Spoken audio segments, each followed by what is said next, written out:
I would rather have been stabbed. I went off full of venom to help in the pilot-house. By and by the boat's lantern disappeared, and after an interval a wee spark glimmered upon the face of the water a mile away.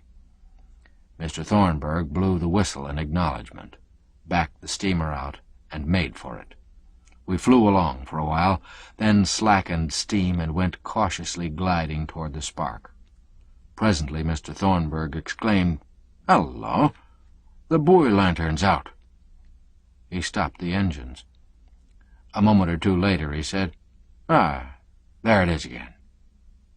So he came ahead on the engines once more and rang for the leads. Gradually the water shoaled up and then began to deepen again. Mr. Thornburg muttered, "Well, I don't understand this. I believe that buoy has drifted off the reef. Seems to be a little too far to the left.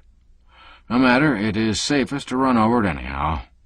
So, in that solid world of darkness, we went creeping down on the light. Just as our bows were in the act of plowing over it, Mr. Thornburg seized the bell ropes, rang a startling peal, and exclaimed, "My soul, it's the sounding-boat!" A sudden chorus of wild alarms burst out far below. A pause, then a sound of grinding and crashing followed.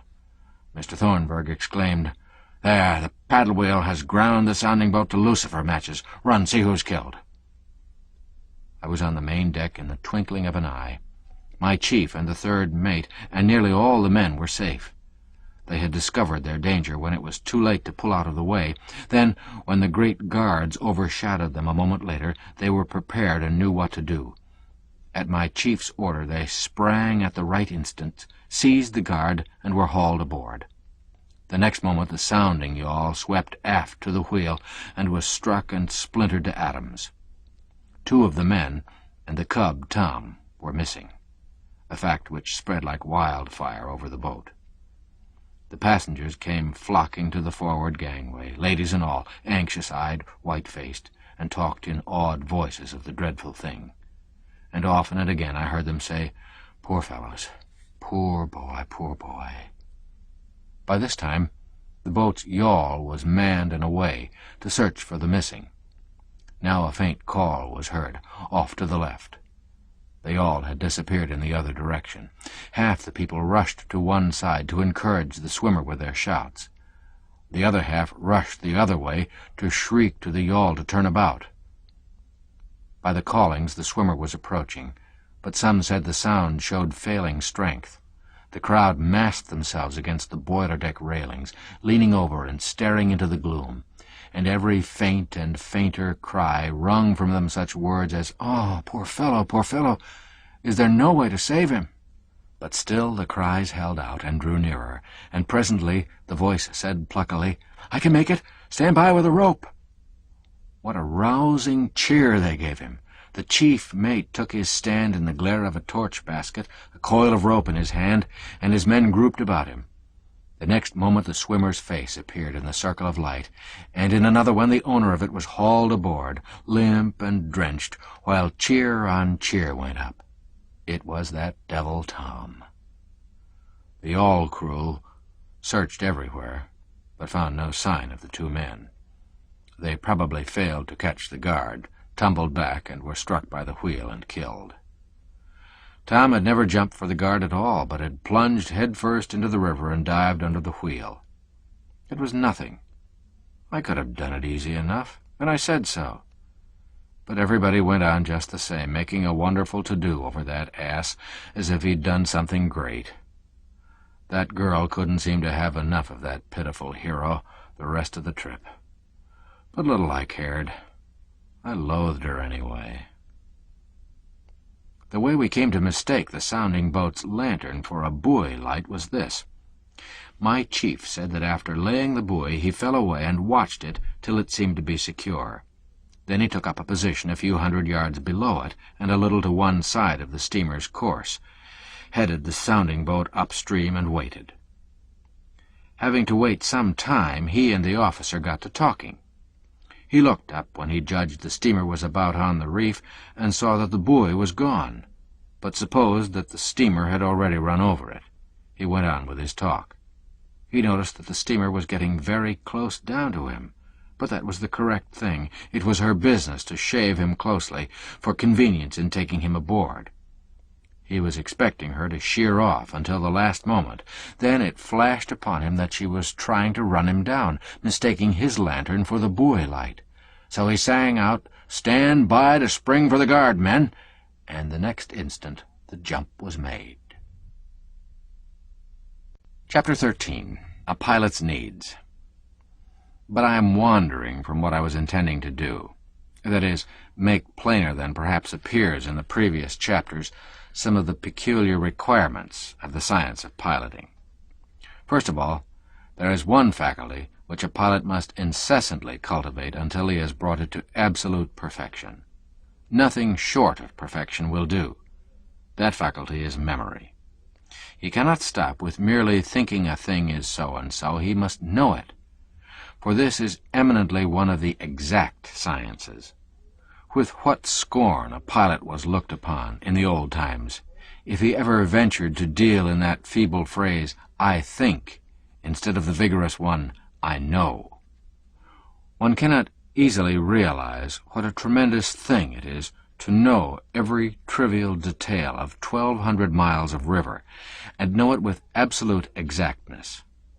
If you will take the longest street in New York, and travel up and down it, conning its features patiently until you know every house and window and lamp-post, and big and little sign by heart, and know them so accurately that you can instantly name the one you are abreast of when you are set down at random in that street in the middle of an inky black night, you will then have a tolerable notion of the amount and the exactness of a pilot's knowledge who carries the Mississippi River in his head.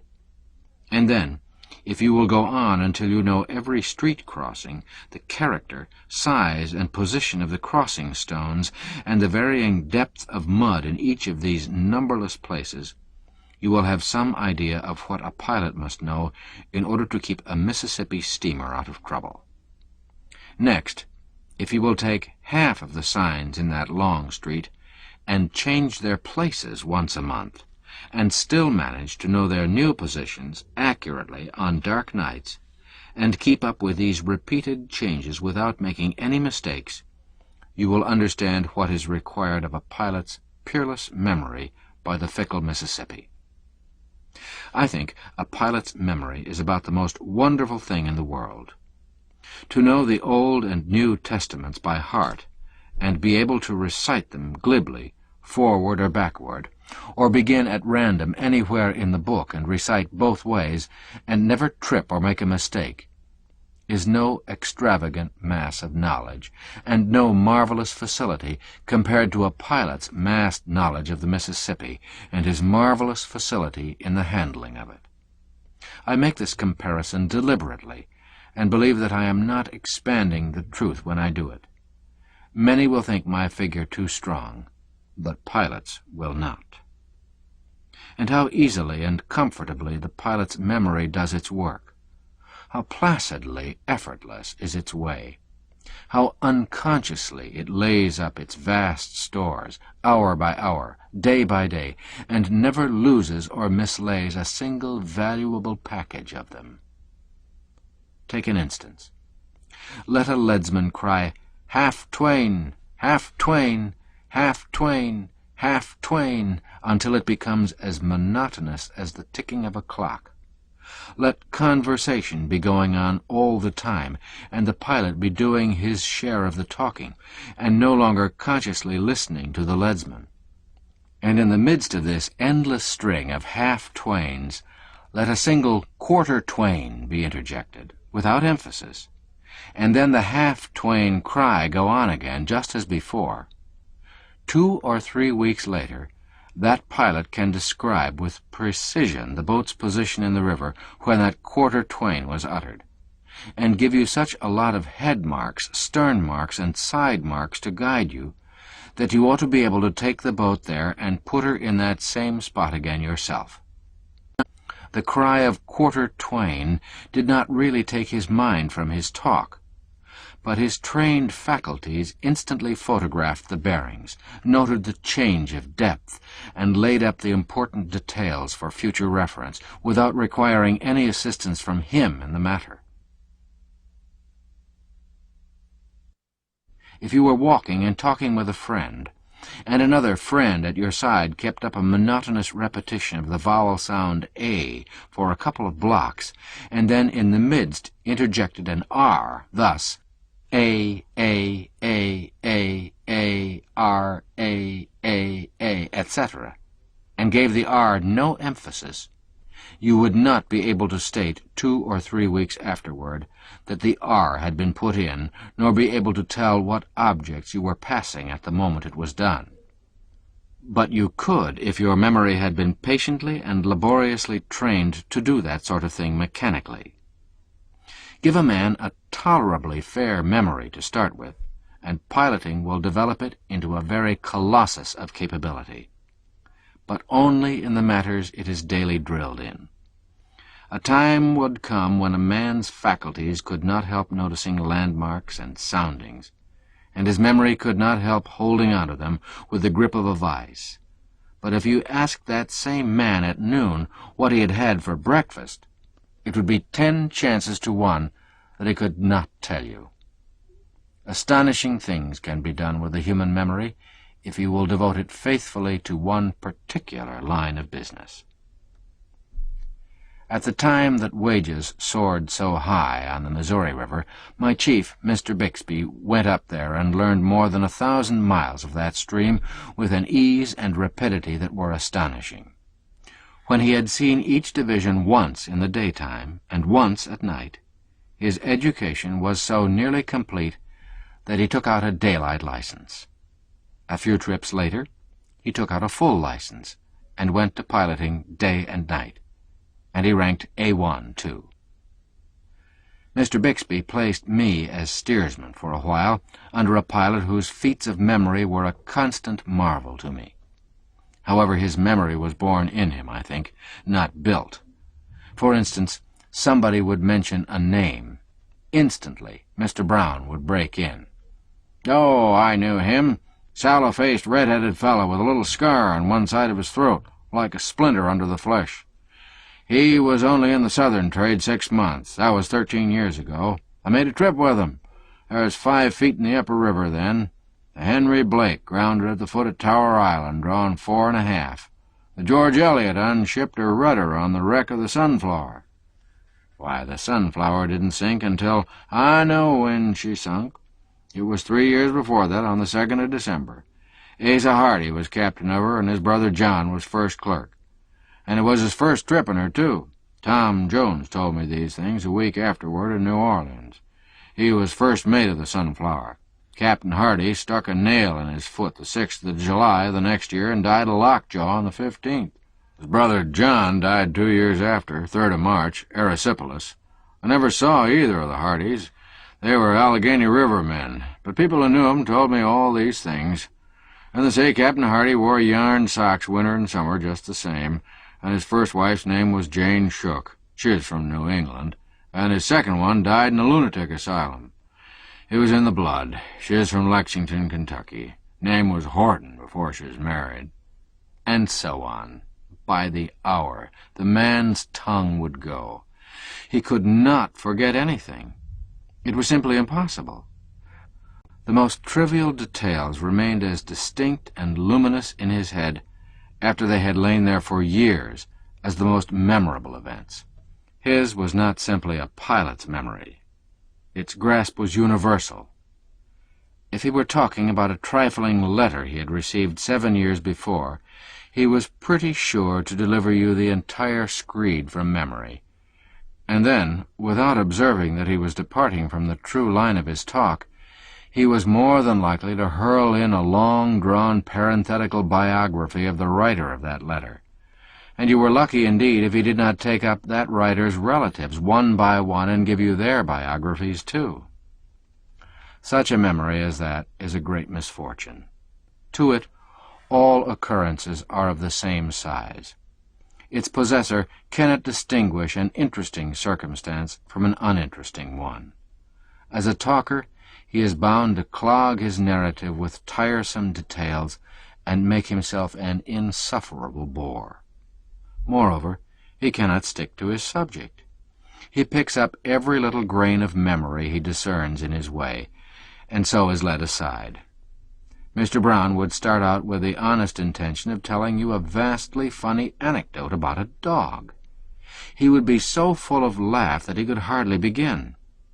Then his memory would start with the dog's breed and personal appearance, drift into a history of his owner, of his owner's family, with descriptions of weddings and burials that had occurred in it, together with recitals of congratulatory verses and obituary poetry provoked by the same.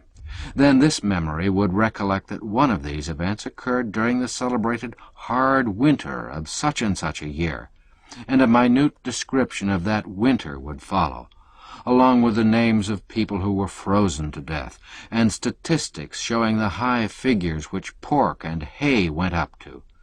Pork and hay would suggest corn and fodder.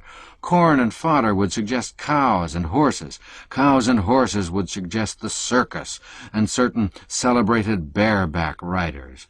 The transition from the circus to the menagerie was easy and natural. From the elephant to equatorial Africa was but a step. Then, of course, the heathen savages would suggest religion, and at the end of 3 or 4 hours' tedious jaw, the watch would change, and Brown would go out of the pilot-house muttering extracts from sermons he had heard years before about the efficacy of prayer as a means of grace. And the original first mention would be all you had learned about that dog after all this waiting and hungering. A pilot must have a memory, but there are 2 higher qualities which he must also have. He must have good and quick judgment and decision, and a cool, calm courage that no peril can shake. Give a man the merest trifle of pluck to start with, and by the time he has become a pilot, he cannot be unmanned by any danger a steamboat can get into. But one cannot quite say the same for judgment. Judgment is a matter of brains, and a man must start with a good stock of that article, or he will never succeed as a pilot. The growth of courage in the pilot-house is steady all the time, but it does not reach a high and satisfactory condition until some time after the young pilot has been standing his own watch, alone and under the staggering weight of all the responsibilities connected with the position. When the apprentice has become pretty thoroughly acquainted with the river, he goes clattering along so fearlessly with his steamboat, night or day, that he presently begins to imagine that it is his courage that animates him. But the first time the pilot steps out and leaves him to his own devices, he finds out it was another man's. He discovers that the article has been left out of his own cargo altogether. The whole river is bristling with exigencies in a moment. He is not prepared for them. He doesn't know how to meet them. All his knowledge forsakes him, and within 15 minutes he is as white as a sheet and scared almost to death. Therefore, pilots wisely train these cubs by various strategic tricks to look danger in the face a little more calmly. A favorite way of theirs is to play a friendly swindle upon the candidate. Mr. Bixby served me in this fashion once, and for years afterward I used to blush, even in my sleep, when I thought of it. I had become a good steersman, so good, indeed, that I had all the work to do on our watch, night and day. Mr. Bixby seldom made a suggestion to me. All he ever did was to take the wheel on particularly bad nights, or in particularly bad crossings, land the boat when she needed to be landed, play gentleman of leisure 9/10 of the watch, and collect the wages. The lower river was about bank full, and if anybody had questioned my ability to run any crossing between Cairo and New Orleans without help or instruction, I should have felt irreparably hurt. The idea of being afraid of any crossing in the lot, in the daytime, was a thing too preposterous for contemplation.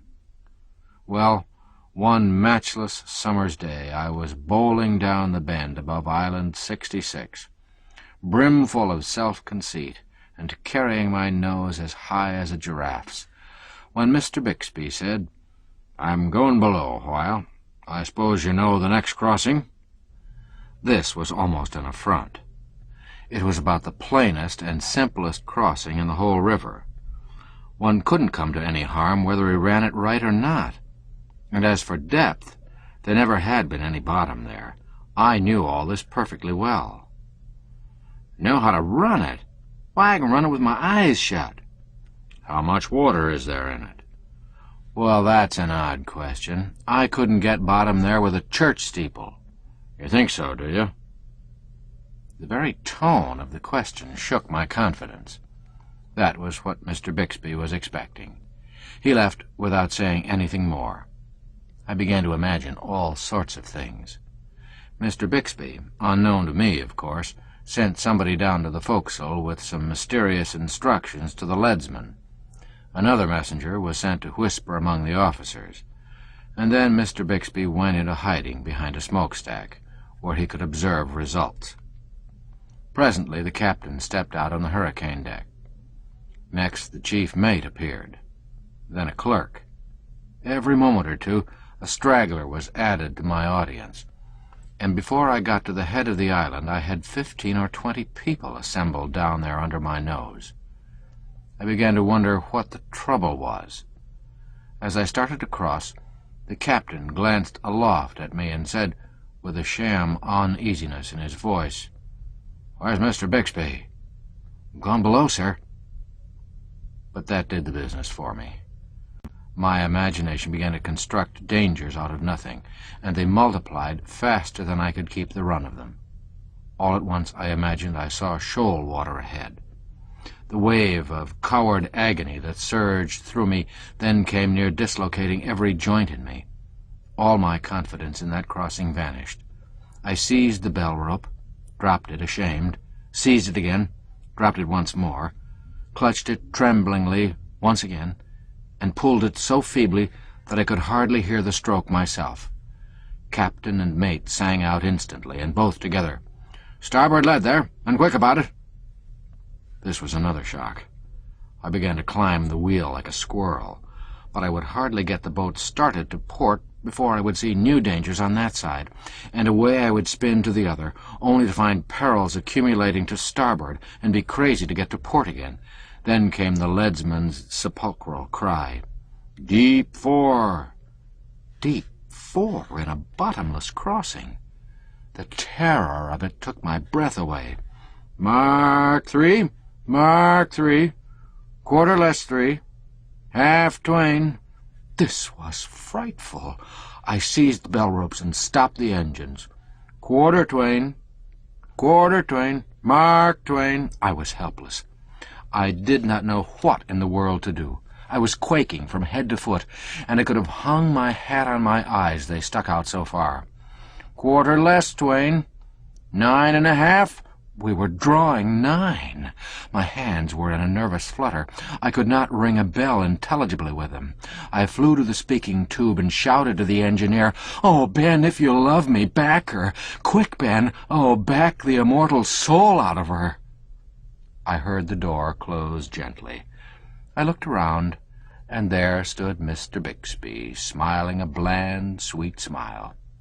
Then the audience on the hurricane deck sent up a thunder gust of humiliating laughter. I saw it all now, and I felt meaner than the meanest man in human history. I laid it in the lead and set the boat in her marks, came ahead on the engines, and said, "It was a fine trick to play on an orphan, wasn't it? I suppose I'll never hear the last of how I was ass enough to heave the lead at the head of 66. Well, no, you won't, maybe. In fact, I hope you won't. For I want you to learn something by that experience. Didn't you know there was no bottom in that crossing?" "Yes, sir, I did." "Very well, then. You shouldn't have allowed me or anybody else to shake your confidence in that knowledge." Try to remember that. And another thing, when you get into a dangerous place, don't turn coward. That ain't gonna help matters any." It was a good enough lesson, but pretty hardly learned. Yet about the hardest part of it was that for months I so often had to hear a phrase which I had conceived a particular distaste for. It was, "Oh, Ben, if you love me, back her." This ends Disc 3, Life on the Mississippi, Disc 4. Chapter 14. Rank and Dignity of Piloting. In my preceding chapters I have tried, by going into the minutiae of the science of piloting, to carry the reader step by step into a comprehension of what the science consists of, and at the same time I have tried to show him that it is a very curious and wonderful science too, and very worthy of his attention. If I have seemed to love my subject, it is no surprising thing, for I loved the profession far better than any I have followed since, and I took a measureless pride in it. The reason is plain. A pilot in those days was the only unfettered and entirely independent human being that lived on the earth. Kings are but the hampered servants of Parliament, and the people. Parliaments sit in chains forged by their constituency. The editor of a newspaper cannot be independent, but must work with one hand tied behind him by party and patrons, and be content to utter only half or two-thirds of his mind. No clergyman is a free man and may speak the whole truth, regardless of his parish's opinions. Writers of all kinds are manacled servants of the public. We write frankly and fearlessly, but then we modify before we print. In truth, every man and woman and child has a master, and worries and frets in servitude. But in the day I write of, the Mississippi pilot had none. The captain could stand upon the hurricane deck in the pomp of a very brief authority, and give him 5 or 6 orders while the vessel backed into the stream, and then that skipper's reign was over. The moment that boat was under way in the river, she was under the sole and unquestioned control of the pilot. He could do with her exactly as he pleased, run her when and whither he chose, and tie her up to the bank whenever his judgment said that that course was the best. His movements were entirely free. He consulted no one. He received commands from nobody. He promptly resented even the merest suggestions. Indeed, the law of the United States forbade him to listen to commands or suggestions, rightly considering that the pilot necessarily knew better how to handle the boat than anybody could tell him. So here was the novelty of a king without a keeper, an absolute monarch who was absolute in sober truth, and not by a fiction of words. I have seen a boy of 18 taking a great steamer serenely into what seemed almost certain destruction, and the aged captain standing mutely by, filled with apprehension, but powerless to interfere. His interference in that particular instance might have been an excellent thing, but to permit it would have been to establish a most pernicious precedent. It will easily be guessed, considering the pilot's boundless authority, that he was a great personage in the old steamboating days. He was treated with marked courtesy by the captain, and with marked deference by all the officers and servants. And this deferential spirit was quickly communicated to the passengers, too. I think pilots were about the only people I ever knew who failed to show, in some degree, embarrassment in the presence of traveling foreign princes. But then, people in one's own grade of life are not usually embarrassing objects. By long habit, pilots came to put all their wishes in the form of commands.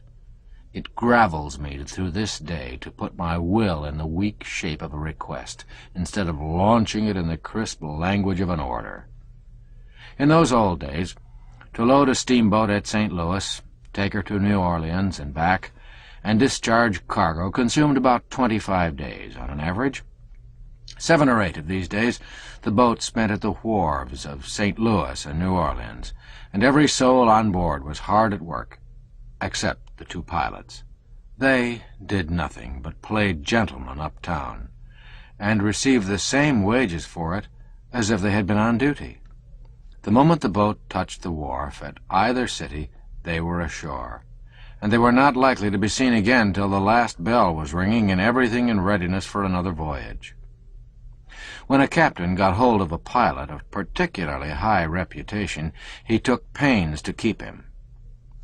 When wages were $400 a month on the upper Mississippi, I have known a captain to keep such a pilot in idleness under full pay 3 months at a time while the river was frozen up. And one must remember that in those cheap times $400 was a salary of almost inconceivable splendor. Few men on shore got such pay as that, and when they did, they were mightily looked up to. When pilots from either end of the river wandered into our small Missouri village, they were sought by the best and the fairest, and treated with exalted respect. Lying in port under wages was a thing which many pilots greatly enjoyed and appreciated, especially if they belonged in the Missouri River in the heyday of that trade, Kansas times, and got $900 a trip, which was equivalent to about $1,800 a month. Here is a conversation of that day. A chap out of the Illinois River, with a little stern-wheel tub, accosts a couple of ornate and gilded Missouri River pilots. "Gentlemen, I've got a pretty good trip for the up-country, and shall want you about a month. How much shall it be?" $1,800 apiece." "Heavens and earth! You take my boat, let me have your wages, and I'll divide." I will remark in passing that Mississippi steamboatmen were important in landsmen's eyes, and in their own, too, in a degree, according to the dignity of the boat they were on. For instance, it was a proud thing to be of the crew of such stately craft as the Alex Scott or the Grand Turk. Negro firemen, deckhands, and barbers belonging to those boats were distinguished personages in their grade of life, and they were well aware of that fact, too. A stalwart darky once gave offense at a Negro ball in New Orleans by putting on a good many airs. Finally, one of the managers bustled up to him and said, "Who is you, anyway? Who is you? That's what I wants to know." The offender was not disconcerted in the least, but swelled himself up, and threw that into his voice which showed that he knew he was not putting on all those airs on a stinted capital. "Who is I? Who is I? I'll let you know mighty quick who I is. I wants you niggers understand that I fires the middle door on the Alex Scott." That was sufficient. The barber of the Grand Turk was a spruce young Negro, who aired his importance with balmy complacency, and was greatly courted by the circle in which he moved. The young colored population of New Orleans were much given to flirting at twilight on the banquettes of the back streets. Somebody saw and heard something like the following one evening in one of those localities. A middle-aged Negro woman projected her head through a broken pane and shouted, very willing that the neighbors should hear and envy, "You, Mary Ann, come in the house this minute? Standing out there fooling along with that low trash, and here's the barber off the Grand Turk wants to converse with you."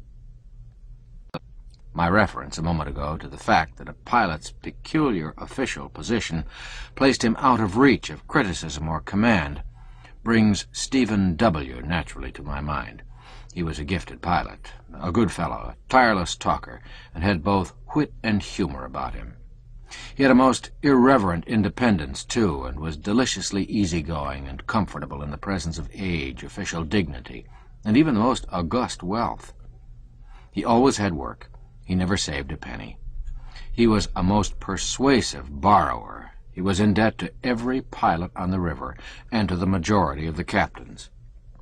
He could throw a sort of splendor around a bit of harum-scarum, devil-may-care piloting that made it almost fascinating, but not to everybody. He made a trip with good old Captain Y once, and was relieved from duty when the boat got to New Orleans. Somebody expressed surprise at the discharge. Captain Y shuddered at the mere mention of Stephen. Then his poor, thin old voice piped out something like this. "By bless me, I wouldn't have such a wild creature on my boat for all the world, not for all the whole world. He swears, he sings, he whistles, he yells. I never saw such an Injun to yell. All times of the night.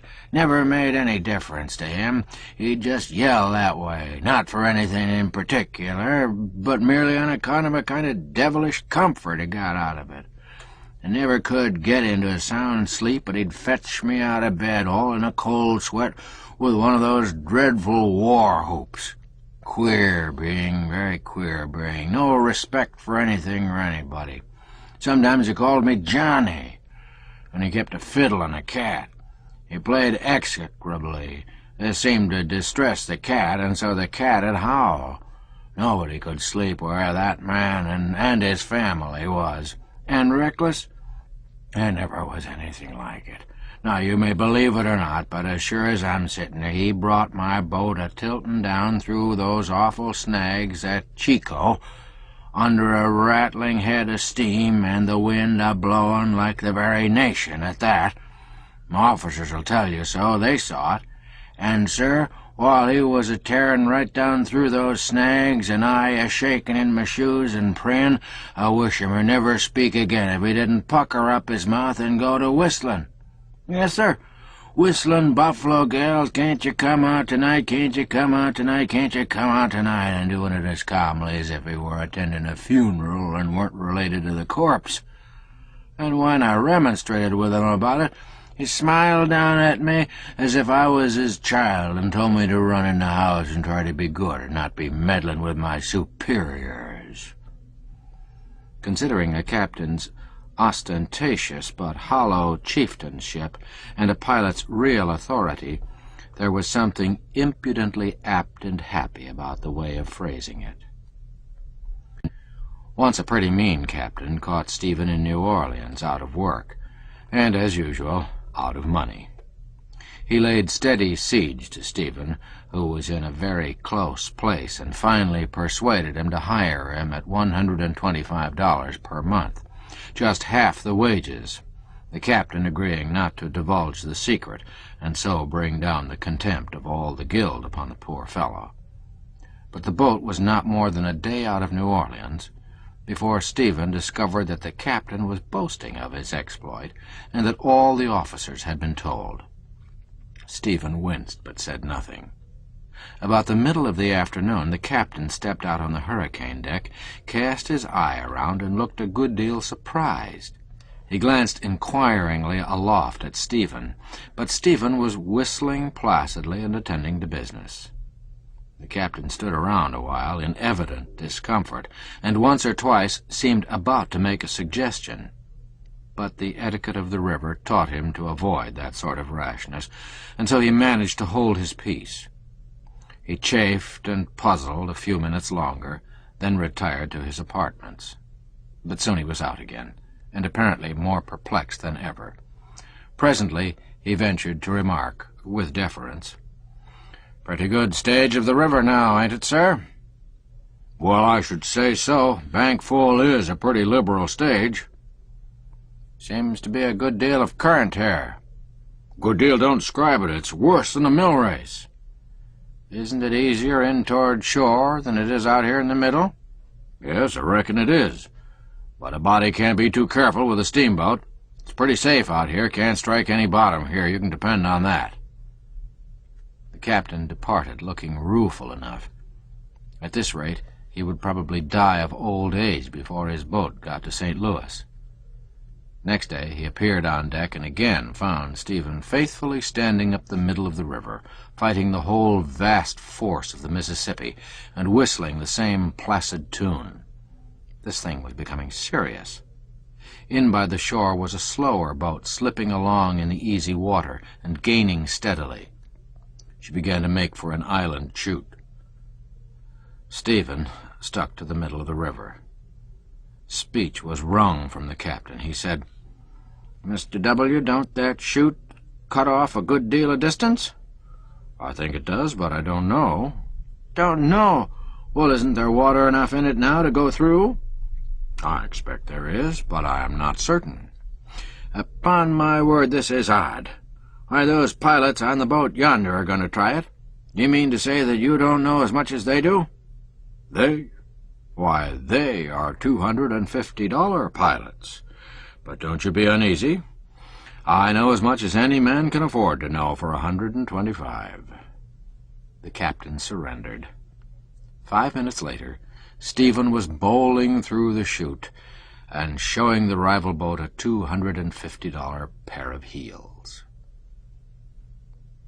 Chapter 15. The Pilot's Monopoly. One day on board the Alex Scott, my chief, Mr. Bixby, was crawling carefully through a close place at Cat Island, both leads going, and everybody holding his breath. The captain, a nervous, apprehensive man, kept still as long as he could, but finally broke down and shouted from the hurricane deck, "For gracious sake, give her steam, Mr. Bixby, give her steam! She'll never raise the reef on this headway." For all the effect that was produced upon Mr. Bixby, one would have supposed that no remark had been made. But 5 minutes later, when the danger was past and the leads laid in, he burst instantly into a consuming fury and gave the captain the most admirable cursing I ever listened to. No bloodshed ensued, but that was because the captain's cause was weak, for ordinarily he was not a man to take correction quietly. Having now set forth in detail the nature of the science of piloting, and likewise described the rank which the pilot held among the fraternity of steamboatmen, this seems a fitting place to say a few words about an organization which the pilots once formed for the protection of their guild. It was curious and noteworthy in this, that it was, perhaps, the compactest, the completest, and the strongest commercial organization ever formed among men.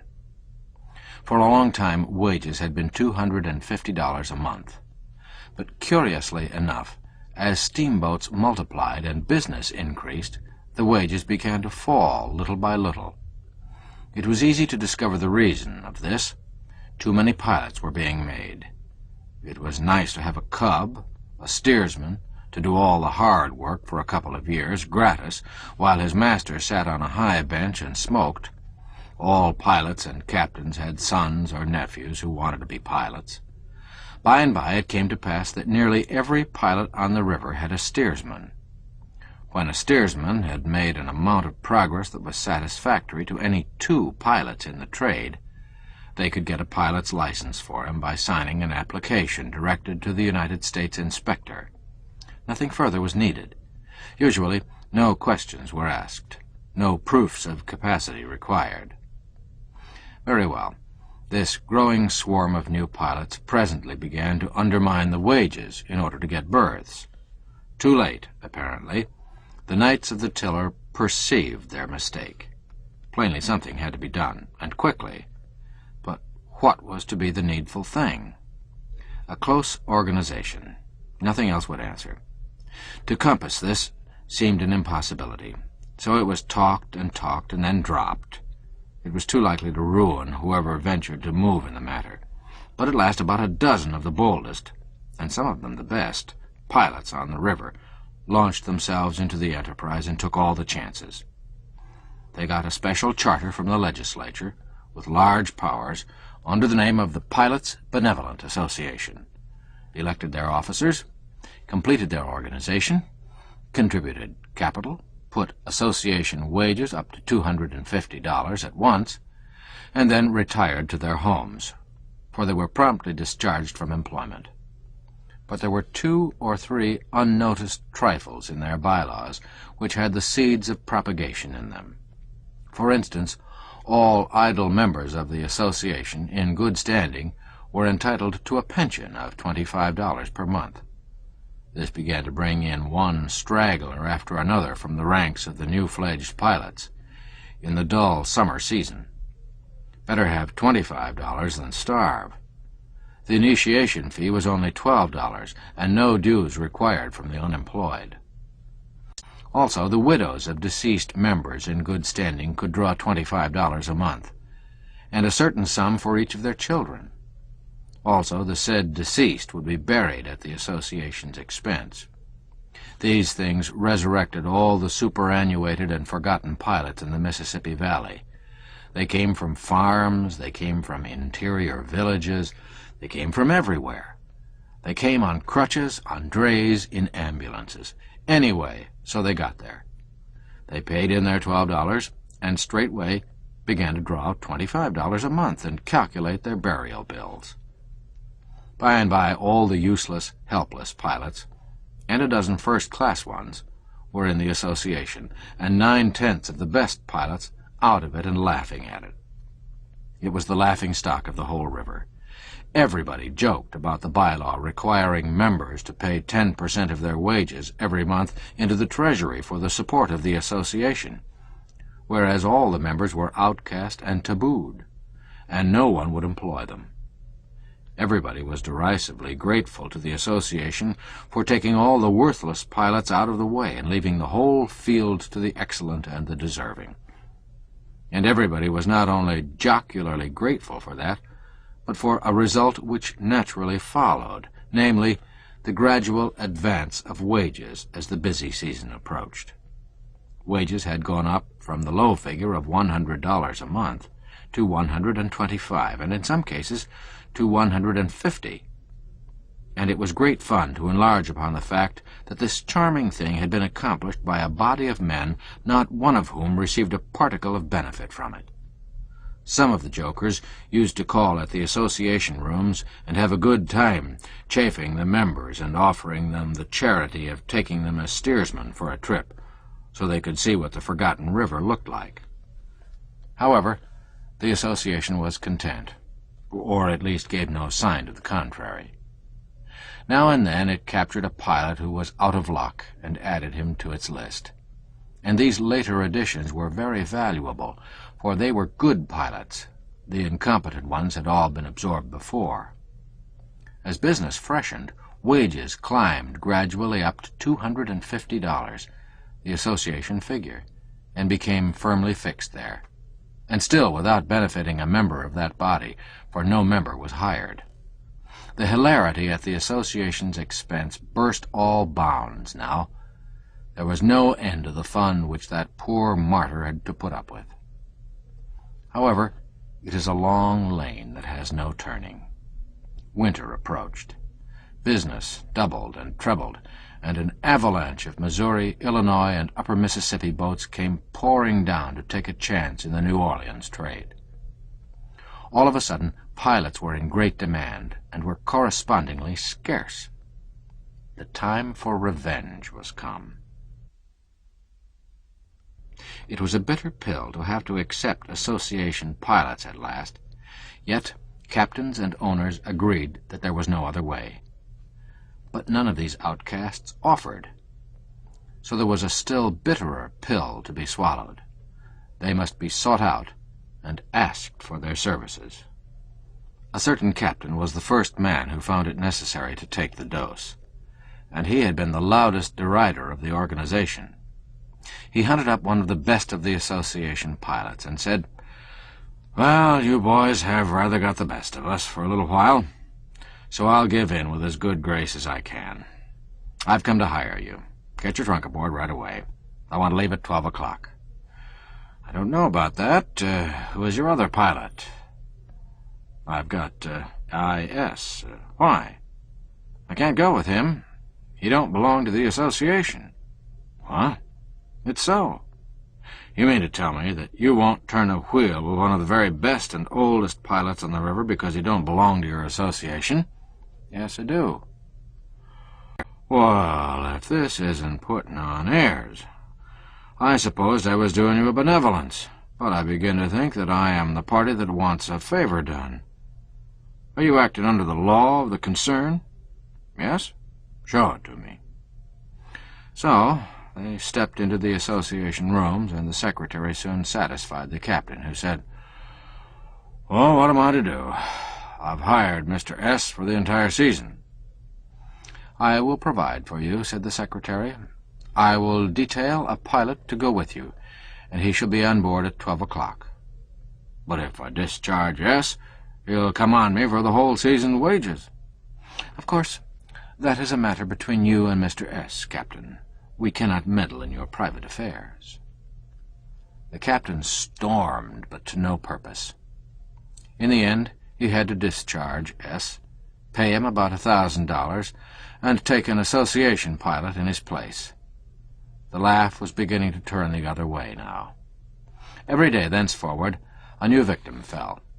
Every day some outraged captain discharged a non-association pet with tears and profanity and installed a hated association man in his berth. In a very little while, idle non-associationists began to be pretty plenty, brisk as business was, and much as their services were desired. The laugh was shifting to the other side of their mouths most palpably. These victims, together with the captains and owners, presently ceased to laugh altogether and began to rage about the revenge they would take when the passing business spurt was over. Soon all the laughers that were left were the owners and crews of boats that had 2 non-association pilots. But their triumph was not very long-lived, for this reason. It was a rigid rule of the association that its members should never, under any circumstances whatever, give information about the channel to any outsider. By this time, about half the boats had none but association pilots, and the other half had none but outsiders.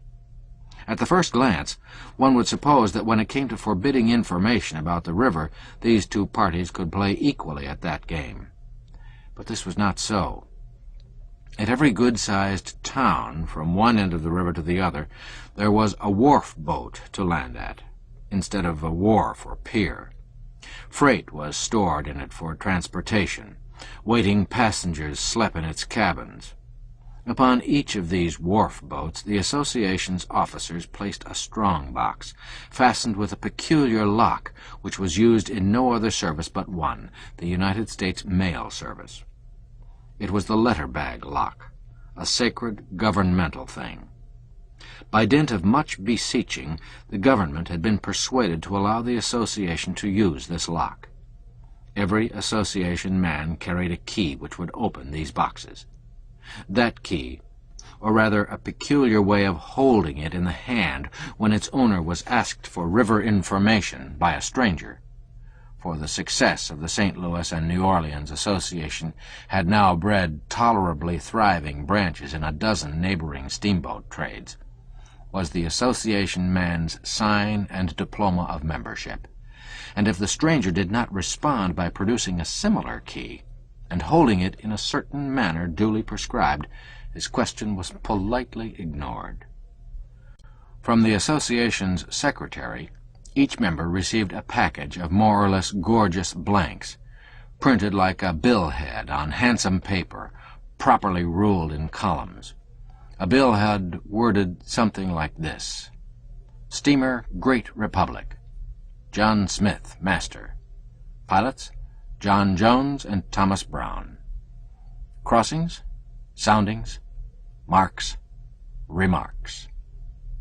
These blanks were filled up day by day as the voyage progressed, and deposited in the several wharf-boat boxes. For instance, as soon as the first crossing out from St. Louis was completed, the items would be entered upon the blank under the appropriate headings. Thus, St. Louis, 9½ feet. Stern on courthouse, head on dead cottonwood above woodyard until you raise the first reef, then pull up square. Then, under the head of remarks, go just outside the wrecks. This important. New snag just where you straighten down. Go above it. The pilot who deposited that blank in the Caro box, after adding to it the details of every crossing all the way down from St. Louis, took out and read half a dozen fresh reports from upward-bound steamers concerning the river between Caro and Memphis, posted himself thoroughly, returned them to the box, and went back aboard his boat again, so armed against accident that he could not possibly get his boat into trouble without bringing the most ingenious carelessness to his aid. Imagine the benefits of so admirable a system in a piece of river 12 or 1,300 miles long, whose channel was shifting every day. The pilot, who had formerly been obliged to put up with seeing a shoal place once or possibly twice a month, had 100 sharp eyes to watch it for him now, and bushels of intelligent brains to tell him how to run it. His information about it was seldom 24 hours old. If the reports in the last box chanced to leave any misgivings on his mind concerning a treacherous crossing, he had his remedy. He blew his steam whistle in a peculiar way as soon as he saw a boat approaching. The signal was answered in a peculiar way if that boat's pilots were association men, and then the two steamers ranged alongside, and all uncertainties were swept away by fresh information furnished to the inquirer by word of mouth and in minute detail. The first thing a pilot did when he reached New Orleans or St. Louis was to take his final and elaborate report to the association parlors and hang it up there, after which he was free to visit his family. In these parlors a crowd was always gathered together, discussing changes in the channel, and the moment there was a fresh arrival, everybody stopped talking till this witness had told the newest news and settled the latest uncertainty.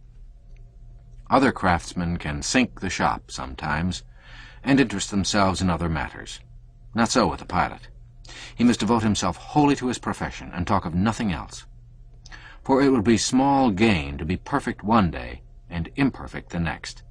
He has no time or words to waste if he would keep posted. But the outsiders had a hard time of it. No particular place to meet and exchange information, no wharf-boat reports, none but chance and unsatisfactory ways of getting news. The consequence was that a man sometimes had to run 500 miles of river on information that was a week or 10 days old. At a fair stage of the river that might have answered, but when the dead low water came, it was destructive. Now came another perfectly logical result. The outsiders began to ground steamboats, sink them, and get into all sorts of trouble, whereas accidents seemed to keep entirely away from the association men. Wherefore, even the owners and captains of boats furnished exclusively with outsiders, and previously considered to be wholly independent of the association, and free to comfort themselves with brag and laughter, began to feel pretty uncomfortable. Still, they made a show of keeping up the brag, until one black day when every captain of the lot was formally ordered to immediately discharge his outsiders and take association pilots in their stead. And who was it that had the dashing presumption to do that? Alas, it came from a power behind the throne that was greater than the throne itself. It was the underwriters. It was no time to swap knives. Every outsider had to take his trunk ashore at once. Of course, it was supposed that there was collusion between the association and the underwriters, but this was not so. The latter had come to comprehend the excellence of the report system of the association and the safety it secured, and so they had made their decision among themselves and upon plain business principles. There was weeping and wailing and gnashing of teeth in the camp of the outsiders now, but no matter. There was but one course for them to pursue, and they pursued it. They came forward in couples and groups, and proffered their $12 and asked for membership. They were surprised to learn that several new bylaws had long ago been added. For instance, the initiation fee had been raised to $50. That sum must be tendered, and also 10% of the wages, which the applicant had received each and every month since the founding of the association. In many cases, this amounted to $300 or $400. Still, the association would not entertain the application until the money was present. Even then, a single adverse vote killed the application. Every member had to vote yes or no, in person, and before witnesses. So it took weeks to decide a candidacy, because many pilots were so long absent on voyages. However, the repentant sinners scraped their savings together, and one, by our tedious voting process, they were added to the fold. A time came, at last, when only about 10 remained outside. They said they would starve before they would apply. They remained idle a long while, because, of course, nobody could venture to employ them. By and by, the association published the fact that upon a certain date the wages would be raised to $500 a month. All the branch associations had grown strong now, and the Red River one had advanced wages to $700 a month. Reluctantly, the 10 outsiders yielded in view of these things and made application. There was another new bylaw by this time, which required them to pay dues not only on all wages they had received since the association was born, but also on what they would have received if they had continued at work up to the time of their application, instead of going off to pout in idleness. It turned out to be a difficult matter to elect them, but it was accomplished at last. The most virulent sinner of this batch had stayed out and allowed dues to accumulate against him so long that he had to send in $625 with his application. The association had a good bank account now, and was very strong. There was no longer an outsider, and a bylaw was added forbidding the reception of any more cubs or apprentices for 5 years, after which time a limited number would be taken, not by individuals, but by the association, upon these terms: the applicant must not be less than 18 years old, and of respectable family and good character. He must pass an examination as to education, pay $1,000 in advance for the privilege of becoming an apprentice, and must remain under the commands of the association until a great part of the membership, more than half, I think, should be willing to sign his application for a pilot's license. All previously articled apprentices were now taken away from their masters and adopted by the association. The president and secretary detailed them for service on one boat or another as they chose, and changed them from boat to boat according to certain rules. If a pilot could show that he was in infirm health and needed assistance, one of the cubs would be ordered to go with him. A widow and orphan list grew, but so did the association's financial resources. The association attended its own funerals in state and paid for them. When occasion demanded, it sent members down the river upon searches for the bodies of brethren lost by steamboat accidents. A search of this kind sometimes cost $1,000. The association procured a charter and went into the insurance business also. It not only insured the lives of its members, but took risks on steamboats. The organization seemed indestructible. It was the tightest monopoly in the world.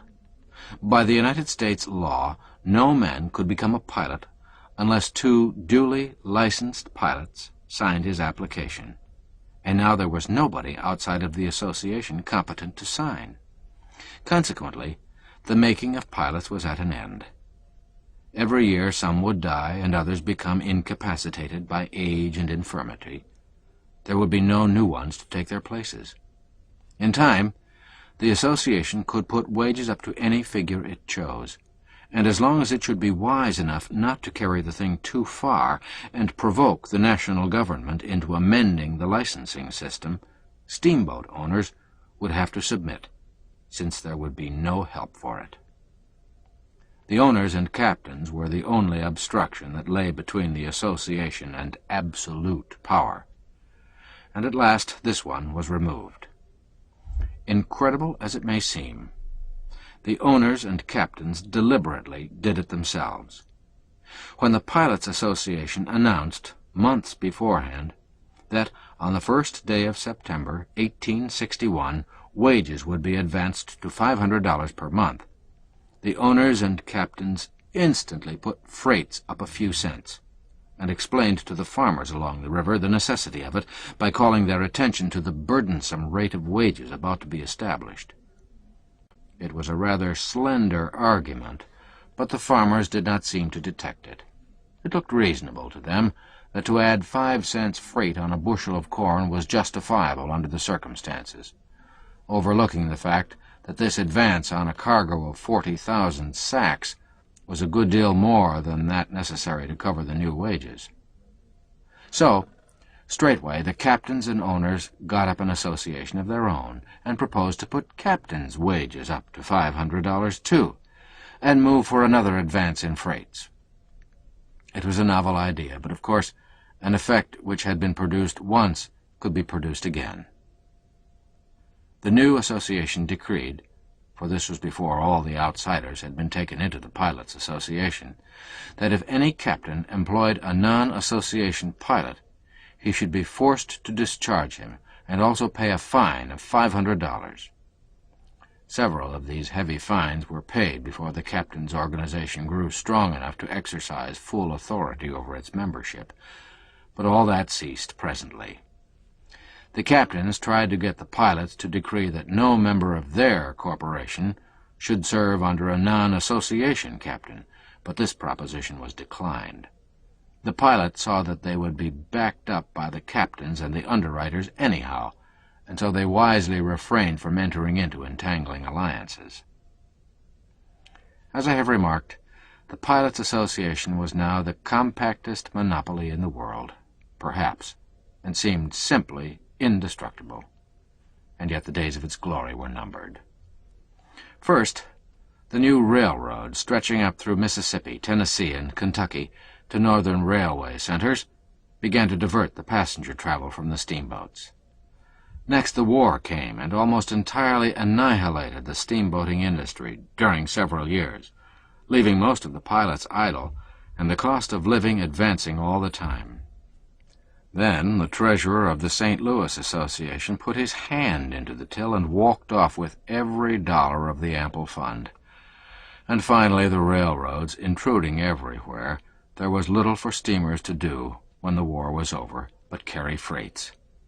So straightway some genius from the Atlantic coast introduced the plan of towing a dozen steamer cargoes down to New Orleans at the tail of a vulgar little tugboat. And behold, in the twinkling of an eye, as it were, the association and the noble science of piloting were things of the dead and pathetic past. Chapter 16. Racing Days.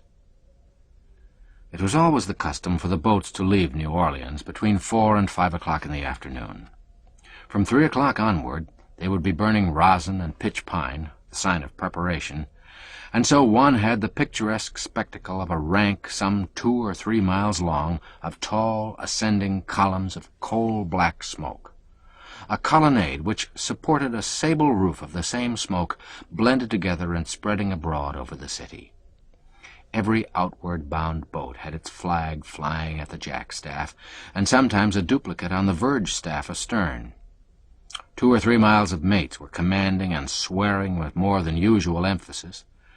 Countless processions of freight barrels and boxes were spinning athwart the levee and flying aboard the stage planks. Belated passengers were dodging and skipping among these frantic things, hoping to reach the forecastle companionway alive, but having their doubts about it.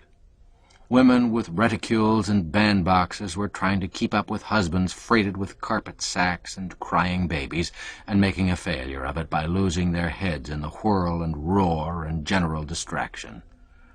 Drays and baggage vans were clattering hither and thither in a wild hurry, ever now and then getting blocked and jammed together, and then during 10 seconds one could not see them for the profanity, except vaguely and dimly.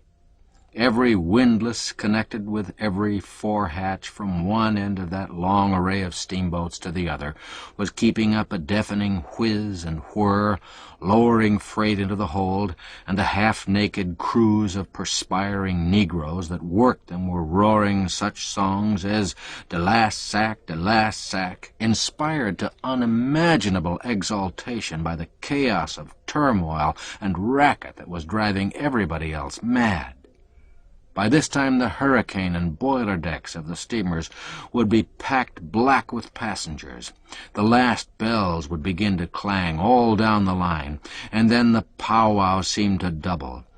In a moment or two the final warning came, a simultaneous din of Chinese gongs with the cry, "All that ain't gone, please get ashore." And behold, the powwow quadrupled. People came swarming ashore, overturning excited stragglers that were trying to swarm aboard. One more moment later, a long array of stage planks was being hauled in, each with its customary latest passenger clinging to the end of it with teeth and nails and everything else, and the customary latest procrastinator making a wild spring shoreward over his head. Now a number of the boats slid backward into the stream, leaving wide gaps in the serried rank of steamers. Citizens crowd the decks of boats that are not to go in order to see the sight.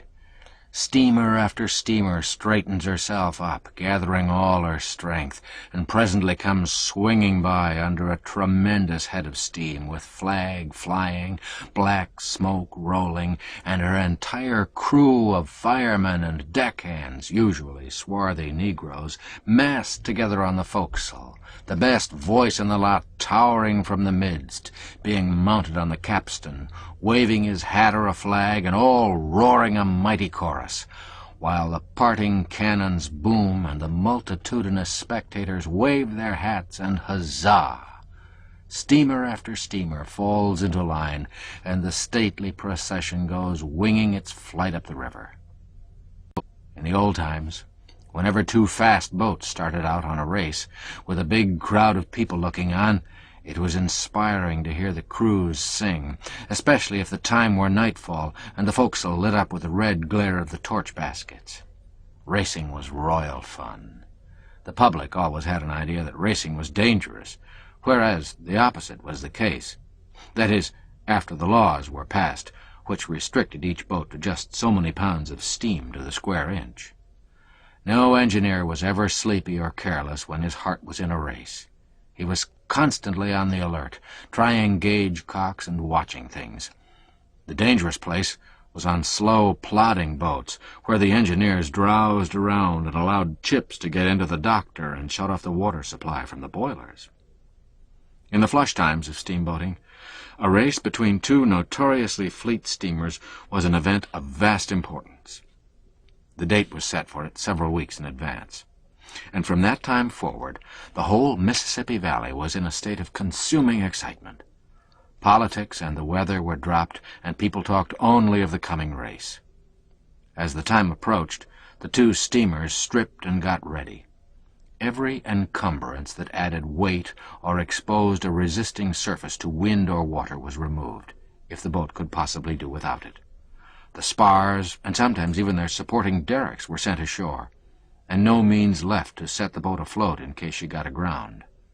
When the Eclipse and the A.L. Shotwell ran their great race many years ago, it was said that pains were taken to scrape the gilding off the fanciful device which hung between the Eclipse's chimneys, and for that one trip the captain left off his kid gloves and had his head shaved. But I always doubted these things. If the boat was known to make her best speed when drawing 5.5 feet forward and 5 feet aft, she carefully loaded to that exact figure. She wouldn't enter a dose of homeopathic pills on her manifest after that. Hardly any passengers were taken, because they not only add weight, but they will never trim boat.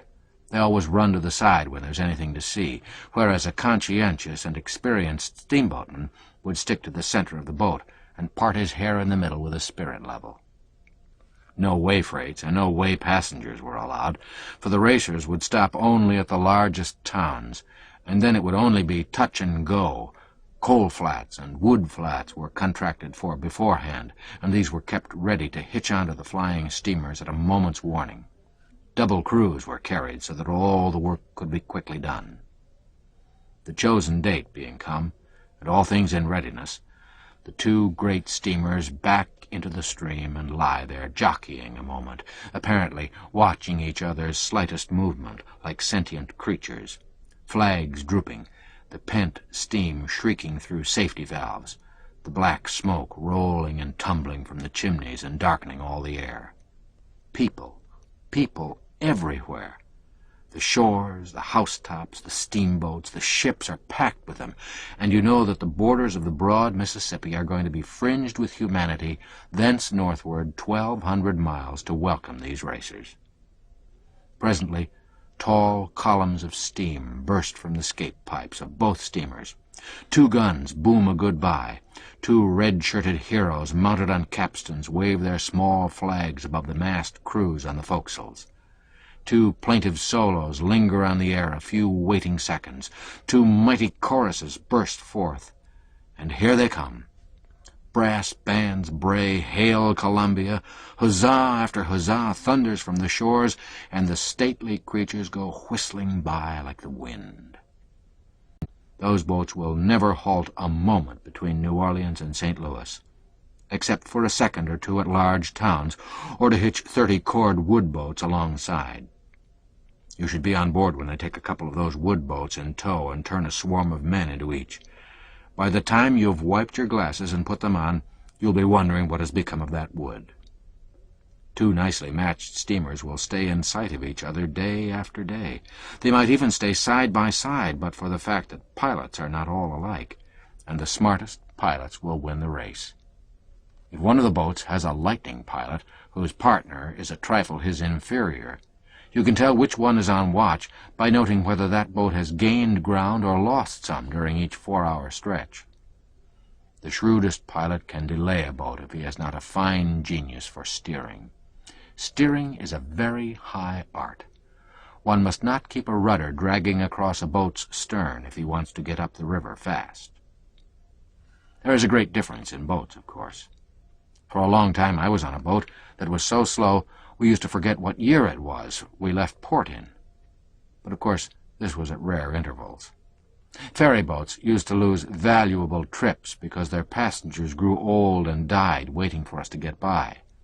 This was at still rarer intervals. I had the documents for these occurrences, but through carelessness they've been mislaid. This boat, the John J. Roe, was so slow that when she finally sunk in Madrid Bend, it was 5 years before the owners heard of it. That was always a confusing fact to me, but it is according to the record anyway. She was dismally slow. Still, we often had pretty exciting times racing with islands and rafts and such things. One trip, however, we did rather well. We went to St. Louis in 16 days. But even at this rattling gait, I think we changed watches 3 times in Fort Adams Reach, which is 5 miles long.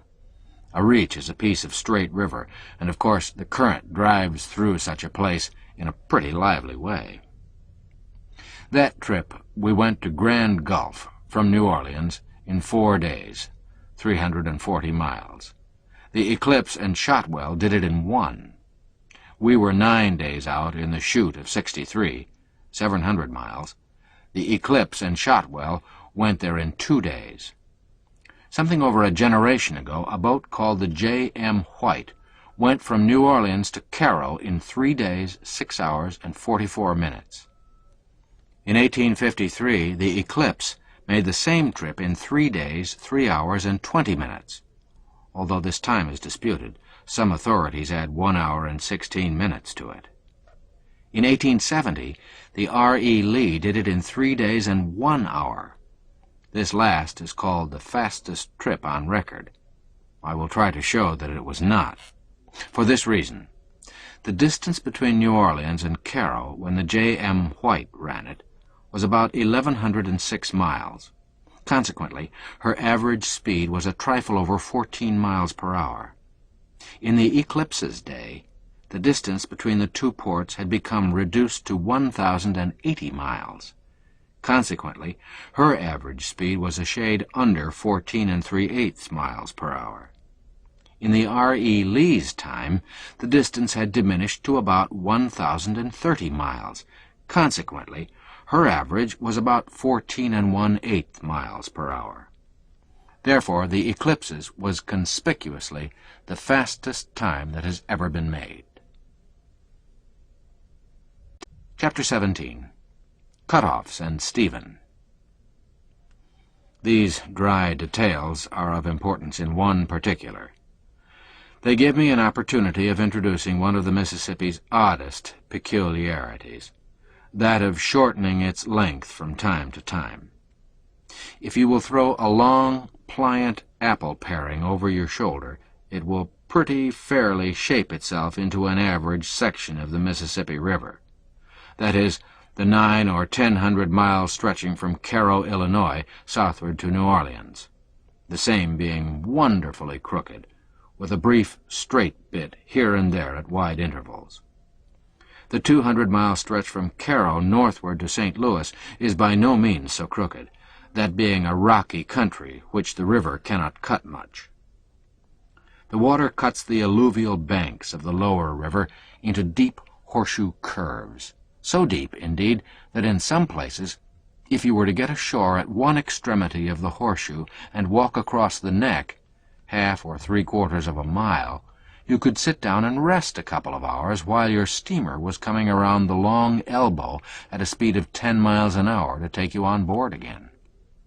When the river is rising fast, some scoundrel whose plantation is back in the country, and therefore of inferior value, has only to watch his chance, cut a little gutter across the narrow neck of land some dark night, and turn the water into it, and in a wonderfully short time a miracle has happened.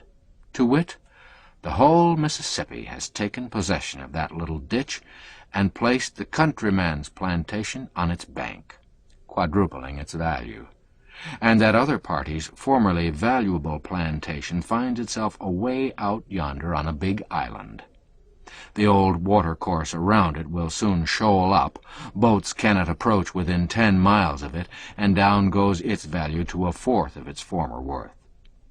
Watches are kept on those narrow necks at needful times, and if a man happens to be caught cutting a ditch across them, that chances are all against his ever having another opportunity to cut a ditch. Pray observe some of the effects of this ditching business. Once there was a neck opposite Port Hudson, Louisiana, which was only half a mile across at its narrowest place. You could walk across there in 15 minutes. But if you made the journey around the Cape on a raft, you traveled 35 miles to accomplish the same thing. In 1722 the river darted through that neck, deserted its old bed, and thus shortened itself 35 miles. In the same way it shortened itself 25 miles at Black Hawk Point in 1699. Below Red River Landing, Racorsi cutoff was made 40 or 50 years ago, I think. This shortened the river 28 miles. In our day, if you travel by river from the southernmost of these three cutoffs to the northernmost, you go only 70 miles. To do the same thing 176 years ago, one had to go 158 miles, a shortening of 88 miles in that trifling distance. At some forgotten time in the past, cutoffs were made above Vidalia, Louisiana, at Island 92, at Island 84, and at Hales Point. These shortened the river, in the aggregate, 77 miles. Since my own day on the Mississippi, cutoffs have been made at Hurricane Island, at Island 100, at Napoleon, Arkansas, at Walnut Bend, and at Council Bend. These shortened the river, in the aggregate, 67 miles. In my own time, a cutoff was made at American Bend, which shortened the river 10 miles or more. Therefore, the Mississippi, between Cairo and New Orleans, was 1,215 miles long, 176 years ago. It was 1,180 after the cutoff of 1722. It was 1,040 after the American Bend cutoff. It has lost 67 miles since. Consequently, its length is only 973 miles at present. Now, if I wanted to be one of those ponderous scientific people, and led on to prove what had occurred in the remote past by what had occurred in a given time in the recent past, or what will occur in the far future by what has occurred in the late years, what an opportunity is here. Geology never had such a chance, nor such exact data to argue from, nor development of species either. Glacial epochs are great things, but they are vague, vague. Please observe. In the space of 176 years, the lower Mississippi has shortened itself 242 miles. That is an average of a trifle over 1 mile and a third per year. Therefore, any calm person who is not blind or idiotic can see that in the old Oolithic Silurian period, just 1,000,000 years ago next November, the lower Mississippi River was upward of 1,300,000 miles long and stuck out over the Gulf of Mexico like a fishing rod. And by the same token, any person can see that 742 years from now, the lower Mississippi will be only 1.75 miles long, and Cairo and New Orleans will have joined their streets together and be plodding comfortably along under a single mayor and a mutual board of aldermen. There is something fascinating about science. One gets such wholesome returns of conjecture out of such a trifling investment of fact.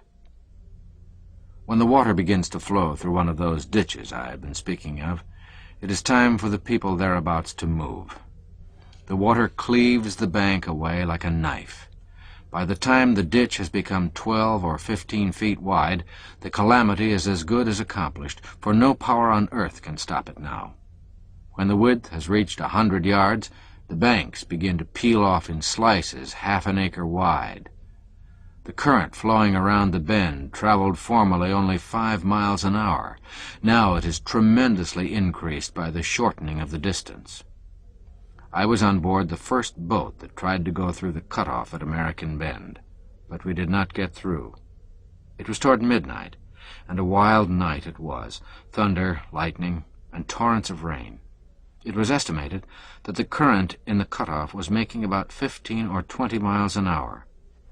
12 or 13 was the best our boat could do, even in tolerably slack water.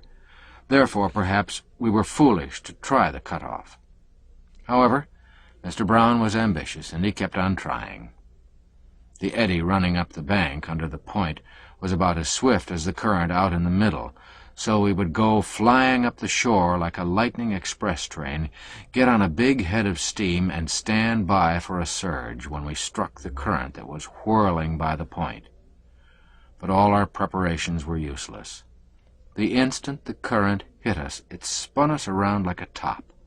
The water deluged the forecastle, and the boat careened so far over that one could hardly keep his feet. The next instant we were away down the river, clawing with might and main to keep out of the woods. We tried the experiment 4 times. I stood on the forecastle companionway to see. It was astonishing to observe how suddenly the boat would spin around and turn tail the moment she emerged from the eddy and the current struck her nose. The sounding concussion and the quivering would have been about the same if she had come full speed against a sandbank. Under the lightning flashes one could see the plantation cabins and the goodly acres tumble into the river, and the crash they made was not a bad effort at thunder. Once, when we spun around, we only missed a house about 20 feet that had a light burning in the window, and in the same instant that house went overboard. Nobody could stay on our forecastle. The water swept across it in a torrent every time we plunged athwart the current. At the end of our 4th effort, we brought up in the woods 2 miles below the cutoff. All the country there was overflowed, of course. A day or 2 later, the cutoff was 3/4 of a mile wide, and boats passed up through it without much difficulty, and so saved 10 miles. The old Ricorsi cutoff reduced the river's length 28 miles. There used to be a tradition connected with it. It was said that a boat came along there in the night and went around the enormous elbow the usual way, the pilots not knowing that the cutoff had been made. It was a grisly, hideous night, and all shapes were vague and distorted. The old bend had already begun to fill up, and the boat got to running away from the mysterious wreaths, and occasionally hitting one. The perplexed pilots fell to swearing and finally uttered the entirely unnecessary wish that they might never get out of that place. As always happens in such cases, that particular prayer was answered and the others neglected. So, to this day, that phantom steamer is still butting around in that deserted river, trying to find her way out. More than one grave watchman has sworn to me that on drizzling, dismal nights he's glanced fearfully down that forgotten river as he passed the head of the island, and seen the faint glow of the spectre steamer's lights drifting through the distant gloom, and heard the muffled cough of her scape pipes and the plaintive cry of her leadsman. In the absence of further statistics, I beg to close this chapter with one more reminiscence of Stephen. Most of the captains and pilots held Stephen's note for borrowed sums ranging from $250 upward. Stephen never paid one of these notes, but he was very prompt and very zealous about renewing them every 12 months.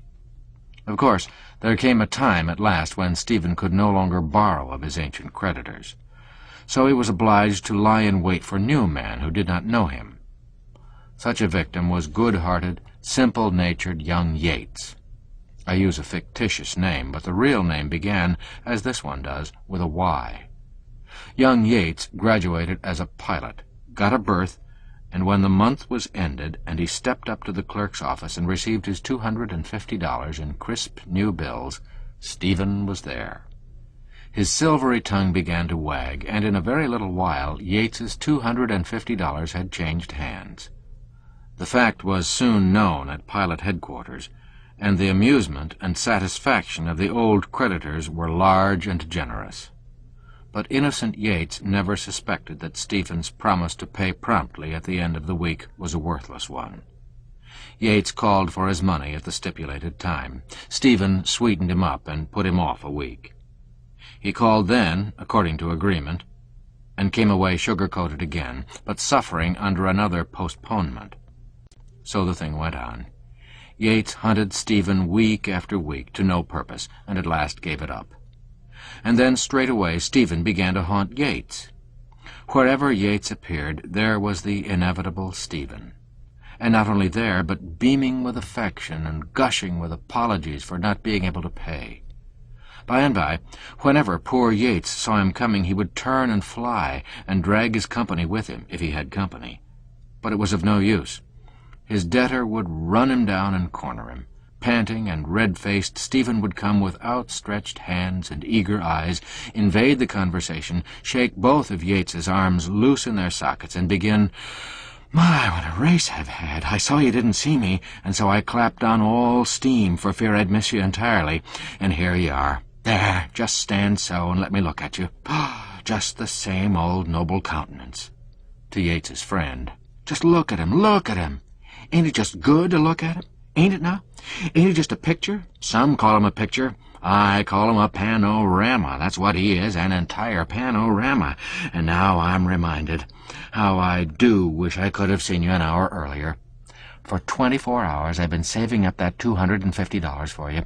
Been looking for you everywhere. I waited at the Planters from 6 yesterday evening till 2 o'clock this morning, without rest or food. My wife says, 'Where have you been all night?' I said, 'This debt lies heavy on my mind.' She says, 'In all my days I never saw a man take a debt to heart the way you do.'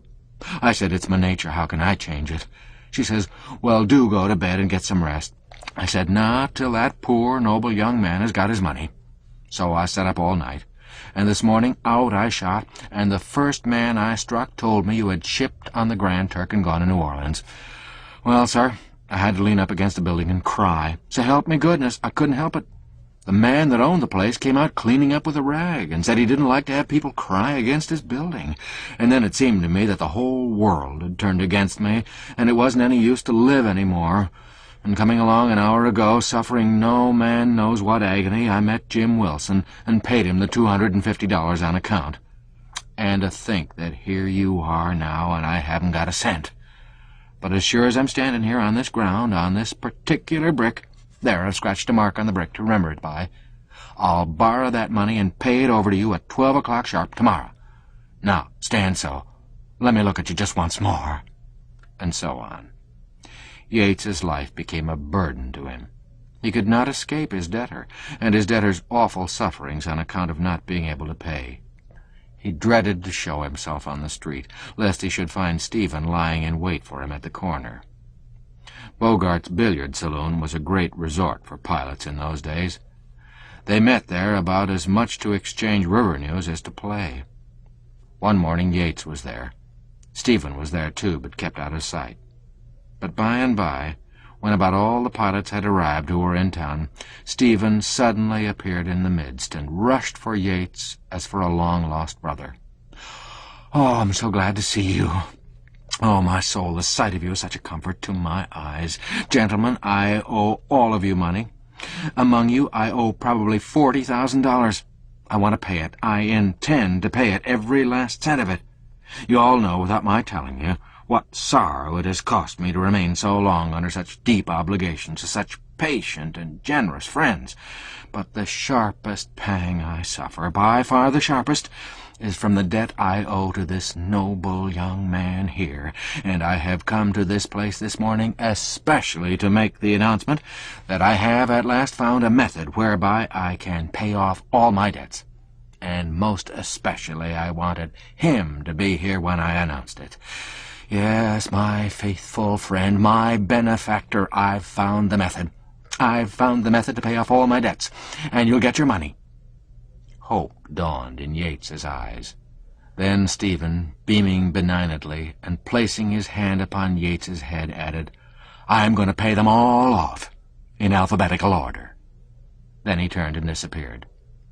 The full significance of Stephen's method did not dawn upon the perplexed and musing crowd for some 2 minutes, and then Yates murmured with a sigh, "Well, the wise stand a gaudy chance.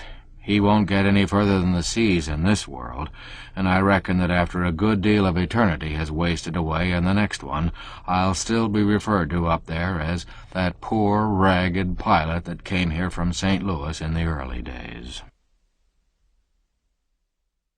This ends Disc 4, Life on the Mississippi, Disc 5. Chapter 18. I take a few extra lessons. During the 2 or 2.5 years of my apprenticeship, I served under many pilots, and had experience of many kinds of steamboatmen, and many varieties of steamboats. For it was not always convenient for Mr. Bixby to have me with him, and in such cases he sent me with somebody else. I am, to this day, profiting somewhat by that experience, for in that brief, sharp schooling I got personally and familiarly acquainted with about all the different types of human nature that are to be found in fiction, biography, or history. The fact is daily borne in upon me that the average shore employment requires as much as 40 years to equip a man with this sort of an education. When I say I am still profiting by this thing, I do not mean that it has constituted me a judge of men. No, it has not done that, for judges of men are born, not made.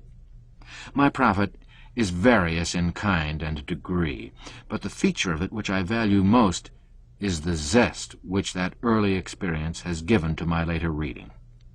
When I find a well-drawn character in fiction or biography, I generally take a warm, personal interest in him, for the reason that I have known him before, met him on the river. The figure that comes before me oftenest, out of the shadows of that vanished time, is that of Brown, of the steamer Pennsylvania, the man referred to in a former chapter, whose memory was so good and tiresome. He was a middle-aged, long, slim, bony, smooth-shaven, horse-faced, ignorant, stingy, malicious, snarling, fault-finding, mote-magnifying tyrant. I early got the habit of coming on watch with dread at my heart. No matter how good a time I might have been having with the off-watch below, and no matter how high my spirits might be when I started aloft, my soul became lead in my body the moment I approached the pilot-house. I still remember the first time I ever entered the presence of that man. The boat had backed out from St. Louis and was straightening down. I ascended to the pilot-house in high feather, and very proud to be semi-officially a member of the executive family of so fast and famous a boat. Brown was at the wheel. I paused in the middle of the room, all fixed to make my bow, but Brown did not look around. I thought he took a furtive glance at me out of the corner of his eye, but as not even this notice was repeated, I judged I had been mistaken. By this time he was picking his way among some dangerous breaks abreast the wood yards. Therefore it would not be proper to interrupt him, so I stepped softly to the high bench and took a seat. There was silence for 10 minutes. Then my new boss turned and inspected me deliberately and painstakingly from head to heel for about, as it seemed to me, a quarter of an hour. After which he removed his countenance, and I saw it no more for some seconds. Then it came round once more, and this question greeted me. "Are you Horace Bixby's cub?" "Yes, sir." After this there was a pause and another inspection. Then, "What's your name?" I told him. He repeated it after me. It was probably the only thing he ever forgot, for although I was with him many months, he never addressed himself to me in any other way than "Here!" And then his command followed. "Where was you born?" "In Florida, Missouri." A pause, then, "Darn sight better stayed there." By means of a dozen or so of pretty direct questions, he pumped my family history out of me. The leads were going now in the first crossing. This interrupted the inquest. When the leads had been laid in, he resumed. "How long you been on the river?" I told him. After a pause, "Where'd you get them shoes?" I gave him the information. "Hold up your foot." I did so. He stepped back, examined the shoe minutely and contemptuously, scratching his head thoughtfully, tilting his high sugar-loaf hat well forward to facilitate the operation, then ejaculated, "Well, I'll be dod-derned," and returned to his wheel. What occasion there was to be dod-derned about is a thing which is still as much of a mystery to me now as it was then. It must have been all of 15 minutes of dull, homesick silence before that long horse face swung round upon me again. And then what a change! It was as red as fire, and every muscle in it was working. Now came this shriek. "Here! You're going to sit there all day?" I lit in the middle of the floor, shot there by the electric suddenness of the surprise. As soon as I could get my voice, I said apologetically, "I've had no orders, sir." "You've had no orders? My, what a fine bird we are! We must have orders. Our father was a gentleman, owned slaves, and we've been to school. Yes, we are a gentleman, too, and have got to have orders. Orders, is it? Orders is what you want? Dod-dern my skin, I'll learn you to swell yourself up and blow around here about your dod-derned orders. Go away from that wheel." I had approached it without knowing it. I moved back a step or two and stood as in a dream, all my senses stupefied by this frantic assault. "What you standing there for? Take that ice pitcher down to the Texas tender. Come, move along. Don't you be all day about it." The moment I got back to the pilot-house, Brown said, "Here, what was you doing down there all this time?" "I couldn't find the Texas tender. I had to go all the way to the pantry." "Darn likely story. Fill up the stove." I proceeded to do so. He watched me like a cat. Presently he shouted, "Put down that shovel! Darndest numbskull I ever saw! Ain't you got sense enough to load up a stove?" All through the watch this sort of thing went on. Yes, and the subsequent watches were much like it during a stretch of months. As I've said, I soon got the habit of coming on duty with dread. The moment I was in the presence, even in the darkest night, I could feel those yellow eyes upon me, and knew their owner was watching for a pretext to spit out some venom on me. Preliminarily he would say, "Here, take the wheel." 2 minutes later, "Where in the nation you going to? Pull her down, pull her down." After another moment, "Say, you're going to hold her all day. Let her go. Meet her, meet her." Then he'd jump from the bench, snatch the wheel from me, and meet her himself, pouring out wrath upon me all the time. George Ritchie was the other pilot's cub. He was having good times now, for his boss, George Ealer, was as kind-hearted as Brown wasn't. Richie had steered for Brown the season before. Consequently, he knew exactly how to entertain himself and plague me, all by one operation. Whenever I took the wheel for a moment on Ealer's watch, Richie would sit back on the bench and play Brown, with continual ejaculations of, "Snatcher, snatcher, darndest mudcat I ever saw. Here, where are you going now? Going to run over that snag? Pull her down, don't you hear me? Pull her down. There she goes, just as I expected. I told you not to cramp that reef. Go away from the wheel." So I always had a rough time of it, no matter whose watch it was, and sometimes it seemed to me that Richie's good-natured badgering was pretty nearly as aggravating as Brown's dead earnest nagging. I often wanted to kill Brown, but this would not answer. A cub had to take everything his boss gave, in the way of vigorous comment and criticism, and we all believed that there was a United States law making it a penitentiary offense to strike or threaten a pilot who was on duty. However, I could imagine myself killing Brown. There was no law against that, and that was the thing I used always to do the moment I was abed. Instead of going over my river in my mind, as was my duty, I threw business aside for pleasure and killed Brown. I killed Brown every night for months, not in old, stale, commonplace ways, but in new and picturesque ones, ways that were sometimes surprising for freshness of design and ghastliness of situation and environment. Brown was always watching for a pretext to find fault, and if he could find no plausible pretext, he would invent one. He would scold you for shaving ashore, and for not shaving it, for hugging a bar and for not hugging it, for pulling down when not invited, and for not pulling down when not invited, for firing up without orders, and for waiting for orders. In a word, it was his invariable rule to find fault with everything you did. And another invariable rule of his was to throw all his remarks to you into the form of an insult. One day we were approaching New Madrid, bound down and heavily laden. Brown was at one side of the wheel, steering. I was at the other, standing by to pull down or shove up. He cast a furtive glance at me every now and then. I had long ago learned what that meant, that he was trying to invent a trap for me. I wondered what shape it was going to take. By and by he stepped back from the wheel and said in his usual snarly way, "Here, see if you got gumption enough to round her to." This was simply bound to be a success. Nothing could prevent it, for he had never allowed me to round the boat to before. Consequently, no matter how I might do the thing, he could find free fault with it.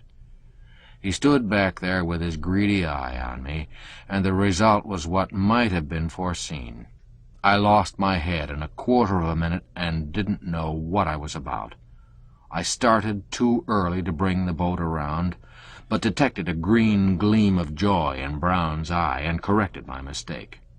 I started around once more while too high up, but corrected myself again in time. I made other false moves and still managed to save myself, but at last I grew so confused and anxious that I tumbled into the very worst blunder of all. I got too far down before beginning to fetch the boat around. Brown's chance was come. His face turned red with passion. He made one bound, hurled me across the house with a sweep of his arm, spun the wheel down, and began to pour out a stream of vituperation upon me which lasted till he was out of breath. In the course of this speech he called me all the different kinds of hard names he could think of, and once or twice I thought he was even going to swear, but he'd never done that, and he didn't this time. God dern was the nearest he ventured to the luxury of swearing, for he'd been brought up with a wholesome respect for future fire and brimstone. That was an uncomfortable hour, for there was a big audience on the hurricane deck. When I went to bed that night, I killed Brown in 17 different ways, all of them new. Chapter 19. Brown and I exchange compliments. 2 trips later, I got into serious trouble. Brown was steering, I was pulling down. My younger brother appeared on the hurricane deck and shouted to Brown to stop at some landing or other, a mile or so below. Brown gave no intimation that he heard anything, but that was his way. He never condescended to take notice of an under-clerk. The wind was blowing. Brown was deaf, although he always pretended he wasn't, and I very much doubted if he had heard the order. If I'd had 2 heads, I would have spoken, but as I had only one, it seemed judicious to take care of it, so I kept still. Presently, sure enough, we went sailing by that plantation. Captain Kleinfelder appeared on deck and said, "Let her come round, sir, let her come round. Didn't Henry tell you to land here?" "No, sir." "I sent him up to do it." "He did come up, and that's all the good it done, the dod-darned fool. Never said anything." "Didn't you hear him?" asked the captain of me. Of course, I didn't want to be mixed up in this business, but there was no way to avoid it, so I said, "Yes, sir." I knew what Brown's next remark would be before he uttered it. It was, "Shut your mouth. You never heard anything of the kind." I closed my mouth according to instructions. An hour later, Henry entered the pilot-house, unaware of what had been going on. He was a thoroughly inoffensive boy, and I was sorry to see him come, for I knew Brown would have no pity on him. Brown began straightway. "Here, why didn't you tell me we'd got to land at that plantation?" "I did tell you, Mr. Brown." "That's a lie." I said, "You lie yourself. He did tell you." Brown glared at me in unaffected surprise, and for as much as a moment he was entirely speechless. Then he shouted to me, "I'll attend to your case in half a minute." Then to Henry, "And you leave the pilot-house. Out with you." It was pilot law and must be obeyed. The boy started out, and even had his foot on the upper step outside the door, when Brown, with a sudden access of fury, picked up a 10-pound lump of coal and sprang after him. But I was between, with a heavy stool, and I hit Brown a good, honest blow which stretched him out. I had committed the crime of crimes. I had lifted my hand against a pilot on duty. I suppose I was booked for the penitentiary, sure, and couldn't be booked any surer if I went on and squared my long account with this person while I had the chance. Consequently, I struck him and pounded him with my fists a considerable time. I do not know how long. The pleasure of it probably made it seem longer than it really was, but in the end he struggled free and jumped up and sprang to the wheel. A very natural solicitude, for all this time here was this steamboat tearing down the river at the rate of 15 miles an hour, and nobody at the helm. However, Eagle Bend was 2 miles wide at this bank-full stage, and correspondingly long and deep, and the boat was steering herself straight down the middle and taking no chances. Still, that was only luck. A body might have found her charging into the woods. Perceiving, at a glance, that the Pennsylvania was in no danger, Brown gathered up the big spy-glass war-club fashion and ordered me out of the pilot-house with more than Comanche bluster. But I was not afraid of him now, so instead of going, I tarried and criticized his grammar. I reformed his ferocious speeches for him and put them into good English, calling his attention to the advantage of pure English over the bastard dialect of the Pennsylvania collieries whence he was extracted. He could have done his part to admiration in a crossfire of mere vituperation, of course, but he was not equipped for this species of controversy. So he presently laid aside his glass and took the wheel, muttering and shaking his head, and I retired to the bench. The racket had brought everybody to the hurricane deck, and I trembled when I saw the old captain looking up from amid the crowd. I said to myself, now I am done for. For although, as a rule, he was so fatherly and indulgent toward the boat's family, and so patient of minor shortcomings, he could be stern enough when the fault was worth it. I tried to imagine what he would do to a cub pilot who had been guilty of such a crime as mine, committed on a boat guard-deep with costly freight and alive with passengers. Our watch was nearly ended. I thought I would go and hide somewhere till I got a chance to slide ashore. So I slipped out of the pilot-house and down the steps and around to the Texas door, and was in the act of gliding within when the captain confronted me. I dropped my head, and he stood over me in silence a moment or two, then said impressively, "Follow me." I dropped into his wake. He led the way to his parlor in the forward end of the Texas. We were alone now. He closed the after door, then moved slowly to the forward one and closed that. He sat down. I stood before him. He looked at me some little time and then said, "So you have been fighting Mr. Brown?" I answered meekly, "Yes, sir." "Do you know that that is a very serious matter?" "Yes, sir."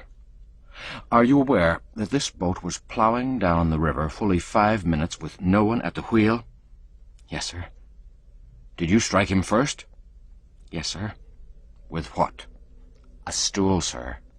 "Hard?" "Middling, sir." "Did it knock him down?" He fell, sir." "Did you follow it up? Did you do anything further?" "Yes, sir." "What did you do?" "Pounded him, sir." "Pounded him?" "Yes, sir."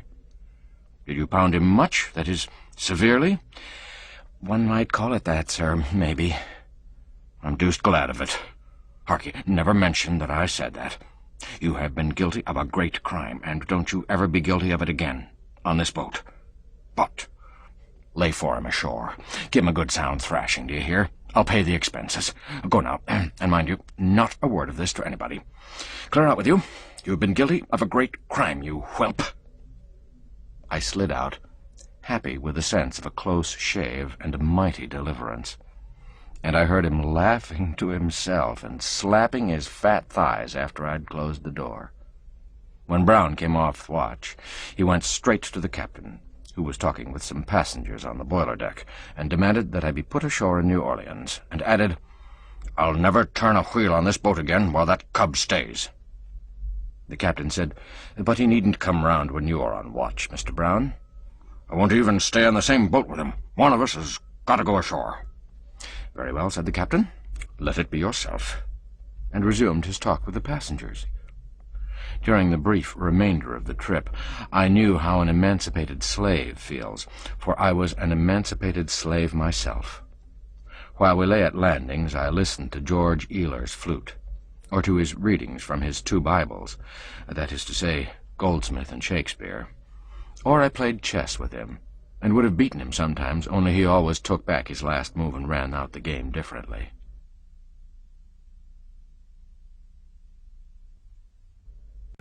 Chapter 20.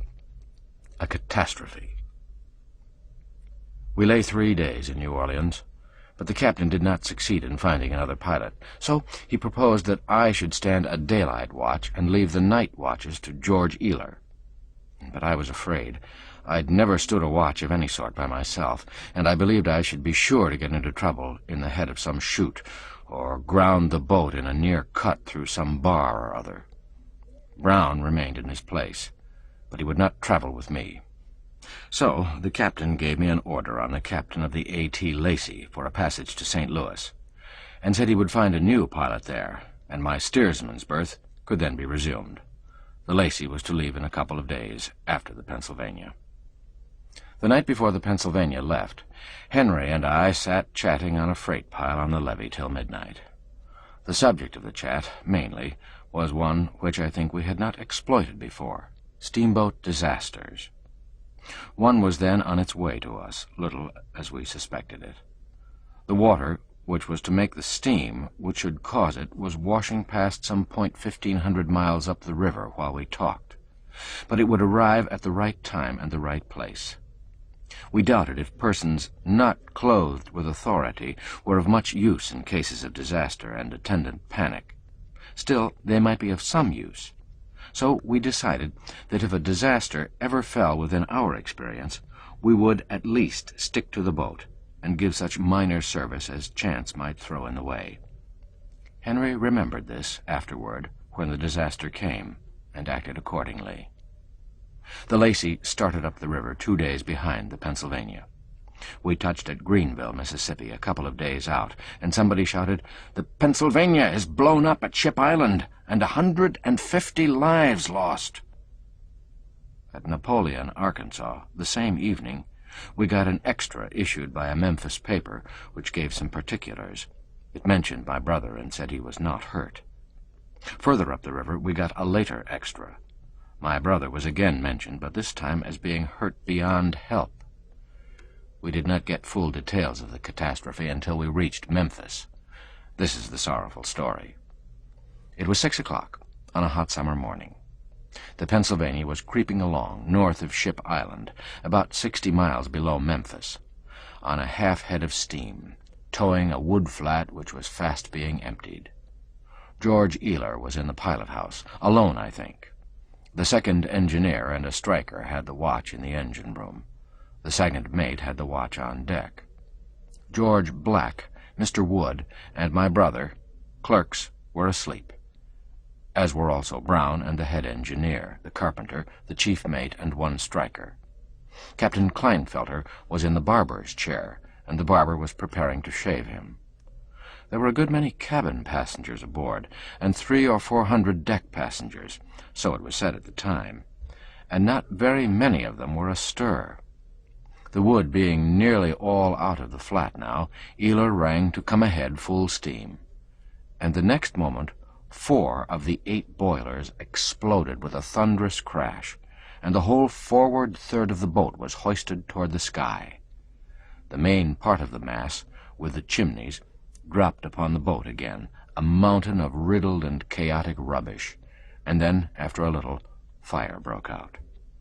Many people were flung considerable distances and fell in the river. Among these were Mr. Wood and my brother and the carpenter. The carpenter was still stretched upon his mattress when he struck the water 75 feet from the boat.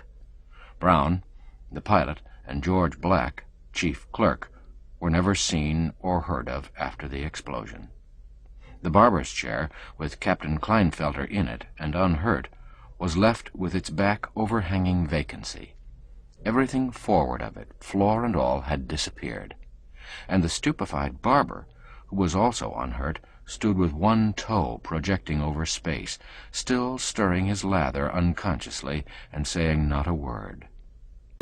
When George Ealer saw the chimneys plunging aloft in front of him, he knew what the matter was, so he muffled his face in the lapels of his coat and pressed both hands there tightly to keep this protection in its place, so that no steam could get to his nose or mouth.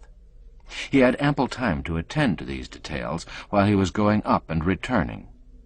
He presently landed on top of the unexploded boilers 40 feet below the former pilot-house, accompanied by his wheel and a rain of other stuff, and enveloped in a cloud of scalding steam. All of the many who breathed that steam died. None escaped. But Ealer breathed none of it. He made his way to the free air as quickly as he could, and when the steam cleared away, he returned and climbed up on the boilers again, and patiently hunted out each and every one of his chessmen, and the several joints of his flute. By this time the fire was beginning to threaten. Shrieks and groans filled the air. A great many persons had been scalded, a great many crippled. The explosion had driven an iron crowbar through one man's body. I think they said he was a priest. He did not die at once, and his sufferings were very dreadful. A young French naval cadet of 15, son of a French admiral, was fearfully scalded, but bore his tortures manfully. Both mates were badly scalded, but they stood to their posts nevertheless. They drew the wood boat aft, and they and the captain fought back the frantic herd of frightened immigrants till the wounded could be brought there and placed in safety first. When Mr. Wood and Henry fell in the water, they struck out for shore, which was only a few hundred yards away. But Henry presently said he believed he was not hurt. What an unaccountable error! And therefore would swim back to the boat and help save the wounded. So they parted, and Henry returned. By this time the fire was making fierce headway, and several persons who were imprisoned under the ruins were begging piteously for help. All efforts to conquer the fire proved fruitless, so the buckets were presently thrown aside, and the officers fell to with axes and tried to cut the prisoners out. A striker was one of the captives. He said he was not injured, but could not free himself, and when he saw that the fire was likely to drive away the workers, he begged that someone would shoot him, and thus save him from the more dreadful death. The fire did drive the axemen away, and they had to listen, helpless, to this poor fellow's supplications till the flames ended his miseries. The fire drove all into the wood flat that could be accommodated there. It was cut adrift then, and it and the burning steamer floated down the river toward Ship Island. They moored the flat at the head of the island, and there, unsheltered from the blazing sun, the half-naked occupants had to remain without food or stimulants or help for their hurts during the rest of the day. A steamer came along finally and carried the unfortunates to Memphis, and there the most lavish assistance was at once forthcoming. By this time Henry was insensible. The physicians examined his injuries and saw that they were fatal, and naturally turned their main attention to patients who could be saved. 40 of the wounded were placed upon pallets on the floor of a great public hall, and among these was Henry. There the ladies of Memphis came every day with flowers, fruits, and dainties and delicacies of all kinds, and there they remained and nursed the wounded. All the physicians stood watches there, and all the medical students, and the rest of the town furnished money or whatever else was wanted, and Memphis knew how to do all these things well. For many a disaster like the Pennsylvania's had happened near her doors, and she was experienced, above all other cities on the river, in the gracious office of the Good Samaritan. The sight I saw when I entered that large hall was new and strange to me. 2 long rows of prostrate forms, more than 40 in all, and every face and head a shapeless wad of loose raw cotton. It was a gruesome spectacle. I watched there 6 days and nights, and a very melancholy experience it was. There was one daily incident which was particularly depressing. This was the removal of the doomed to a chamber apart. It was done in order that the morale of the other patients might not be injuriously affected by seeing one of their number in the death agony. The fated one was always carried out with as little stir as possible, and the stretcher was always hidden from sight by a wall of assistants. But no matter. Everybody knew what that cluster of bent forms, with its muffled step and its slow movement, meant, and all eyes watched it wistfully, and a shudder went abreast of it like a wave. I saw many poor fellows removed to the death-room, and saw them no more afterward. But I saw our chief mate carried thither more than once. His hurts were frightful, especially his scalds. He was clothed in linseed oil and raw cotton to his waist, and resembled nothing human. He was often out of his mind, and then his pains would make him rave and shout and sometimes shriek. Then, after a period of dumb exhaustion, his disordered imagination would suddenly transform the great apartment into a forecastle, and the hurrying throng of nurses into the crew. And he would come to a sitting posture and shout, hump yourselves, you petrifaction, snail-bellies, pallbearers! Going to be all day getting that hatful of freight out?" And supplement this explosion with a firmament-obliterating eruption of profanity which nothing could stay or stop till his crater was empty. And now and then, while these frenzies possessed him, he would tear off handfuls of the cotton and expose his cooked flesh to view. It was horrible. It was bad for the others, of course, this noise and these exhibitions, so the doctors tried to give him morphine to quiet him, but in his mind or out of it, he would not take it. He said his wife had been killed by that treacherous drug, and he would die before he would take it. He suspected that the doctors were concealing it in his ordinary medicines and in his water, so he ceased from putting either to his lips. Once, when he had been without water during 2 sweltering days, he took the dipper in his hand, and the sight of the limpid fluid and the misery of his thirst tempted him almost beyond his strength. But he mastered himself and threw it away, and after that he allowed no more to be brought near him. 3 times I saw him carried to the death-room, insensible and supposed to be dying, but each time he revived, cursed his attendants, and demanded to be taken back. He lived to be mate of a steamboat again. But he was the only one who went to the death-room and returned alive. Dr. Peyton, a principal physician, and rich in all the attributes that go to constitute high and flawless character, did all that educated judgment and trained skill could do for Henry. But, as the newspapers had said in the beginning, his hurts were past help. On the evening of the 6th day, his wandering mind busied itself with matters far away, and his nerveless fingers picked at his coverlet. His hour had struck. We bore him to the death room, poor boy. Chapter 21. A section in my biography. In due course, I got my license. I was a pilot now, full-fledged. I dropped into casual employments, no misfortunes resulting. Intermittent work gave place to steady and protracted engagements.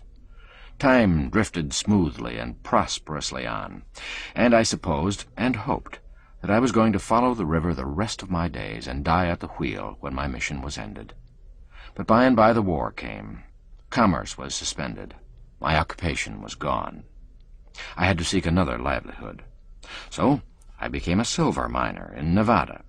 Next, a newspaper reporter. Next, a gold miner in California. Next, a reporter in San Francisco. Next, a special correspondent in the Sandwich Islands. Next, a roving correspondent in Europe and the East. Next, an instructional torch-bearer on the lecture platform. And finally, I became a scribbler of books and an immovable fixture among the other rocks of New England. In so few words, I have disposed of the 21 slow-drifting years that have come and gone since I last looked from the windows of a pilot house. Let us resume now. Chapter 22. I return to my muttons. After 21 years' absence, I felt a very strong desire to see the river again, and the steamboats, and such of the boys as might be left. So I resolved to go out there.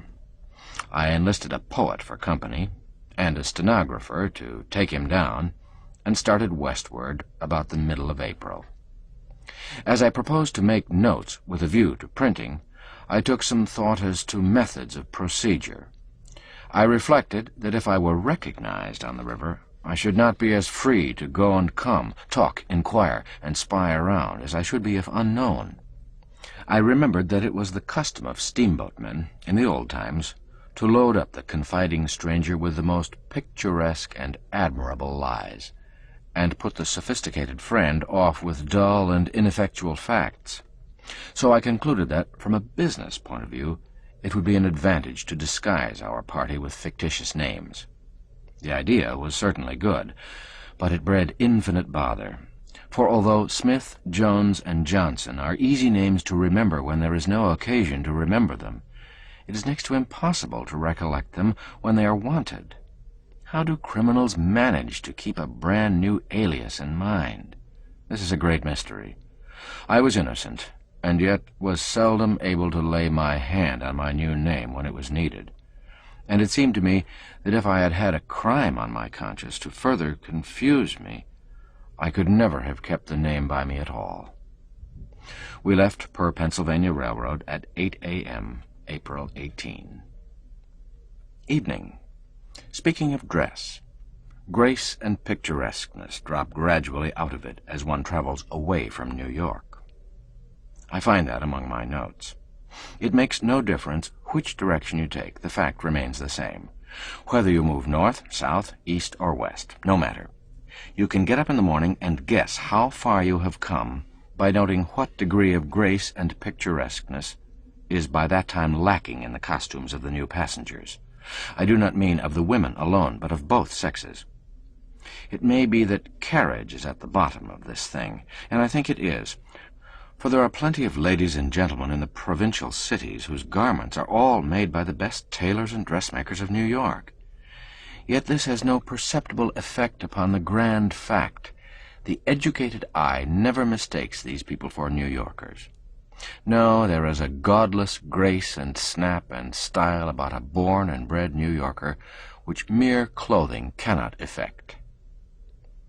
April 19. This morning struck into the region of full goatees, sometimes accompanied by a mustache, but only occasionally. It was odd to come upon this thick crop of an obsolete and uncomely fashion. It was like running suddenly across a forgotten acquaintance whom you had supposed dead for a generation. The goatee extends over a wide extent of country, and is accompanied by an ironclad belief in Adam and the biblical history of creation, which has not suffered from the assaults of the scientists. Afternoon. At the railway stations, the loafers carry both hands in their breeches pockets. It was observable, heretofore, that one hand was sometimes out of doors. Here never. This is an important fact in geography. If the loafers determined the character of a country, it would be still more important, of course. Heretofore, all along, the station loafer has been often observed to scratch one shin with the other foot. Here these remains of activity are wanting. This has an ominous look. By and by we entered the tobacco-chewing region. 50 years ago, the tobacco-chewing region covered the Union. It is greatly restricted now. Next, boots began to appear, not in strong force, however. Later, away down the Mississippi, they became the rule. They disappeared from the other sections of the Union with the mud. No doubt they will disappear from the river villages also, when the proper pavements come in. We reached St. Louis at 10 o'clock at night. At the counter of the hotel, I tendered a hurriedly invented fictitious name, with a miserable attempt at careless ease. The clerk paused and inspected me in the compassionate way in which one inspects a respectable person who is found in doubtful circumstances. Then he said, "It's all right. I know what sort of room you want. Used to clerk at the St. James in New York." An unpromising beginning for a fraudulent career. We started to the supper room and met two other men whom I had known elsewhere. How odd and unfair it is. Wicked impostors go around lecturing under my nom de guerre, and nobody suspects them. But when an honest man attempts an imposture, he is exposed at once. One thing seemed plain.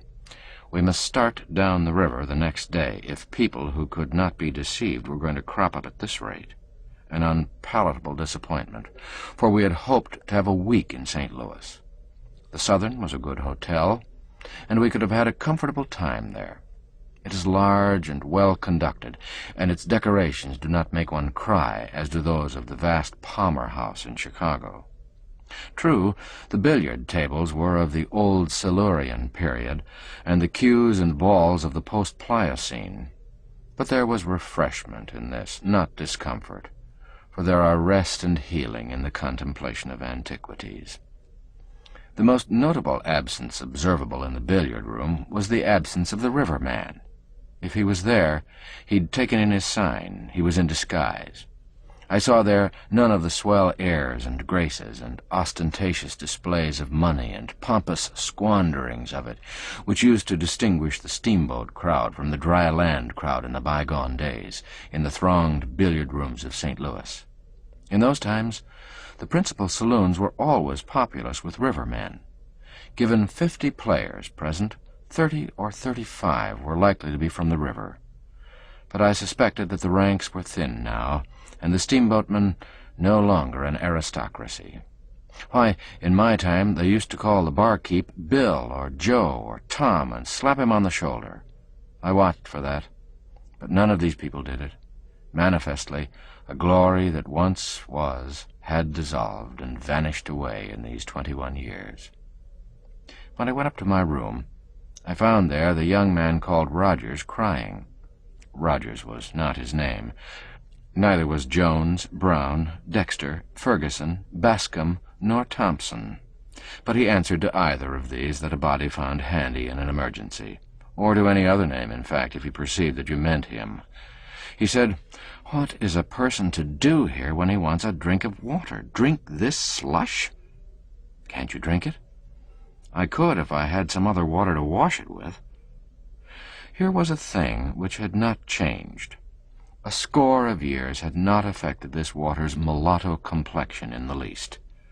A score of centuries would succeed no better, perhaps. It comes out of the turbulent, bank-caving Missouri, and every tumblerful of it holds nearly an acre of land in solution. I got this fact from the bishop of the diocese. If you will let your glass stand half an hour, you can separate the land from the water as easy as Genesis, and then you will find them both good, the one good to eat, the other good to drink. The land is very nourishing, the water is thoroughly wholesome. The one appeases hunger, the other thirst. but the natives do not take them separately, but together, as nature mixed them. When they find an inch of mud in the bottom of a glass, they stir it up, and then take the draught as they would gruel. It is difficult for a stranger to get used to this batter, but once used to it, he will prefer it to water. This is really the case. It is good for steamboating and good to drink, but it is worthless for all other purposes, except baptizing. Next morning we drove around town in the rain. The city seemed but little changed. It was greatly changed, but it did not seem so, because in St. Louis, as in London and Pittsburgh, you can't persuade a new thing to look new. The coal smoke turns it into an antiquity the moment you take your hand off it. The place had just about doubled its size since I was a resident of it, and was now become a city of 400,000 inhabitants. Still, in the solid business parts, it looked about as it had looked formerly. Yet I'm sure there's not as much smoke in St. Louis now as there used to be. The smoke used to bank itself in a dense, billowy black canopy over the town, and hide the sky from view. This shelter is very much thinner now.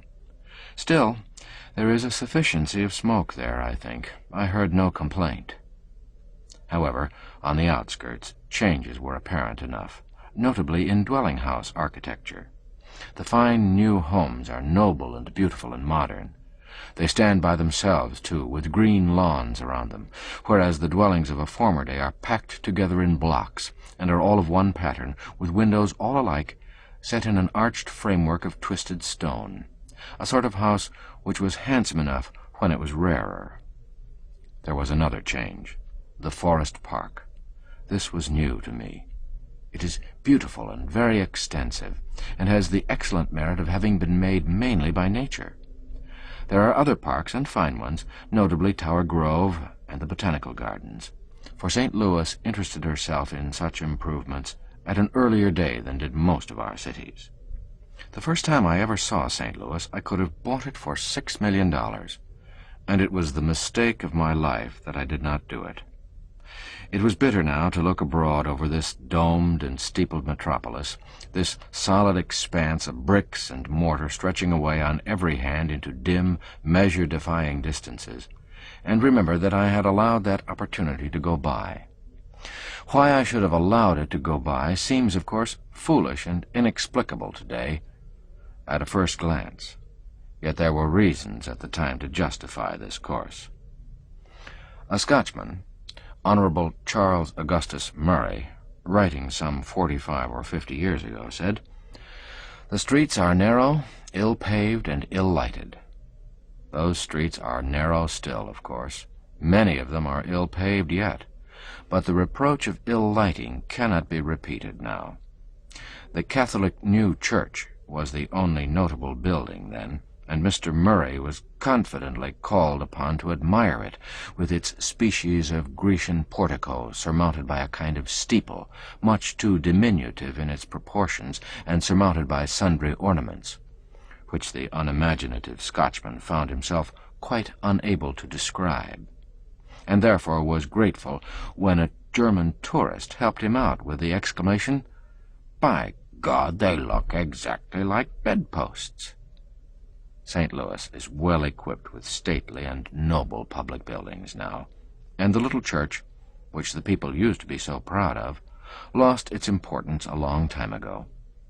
Still, this would not surprise Mr. Murray if he came back, for he prophesied the coming greatness of St. Louis with strong confidence.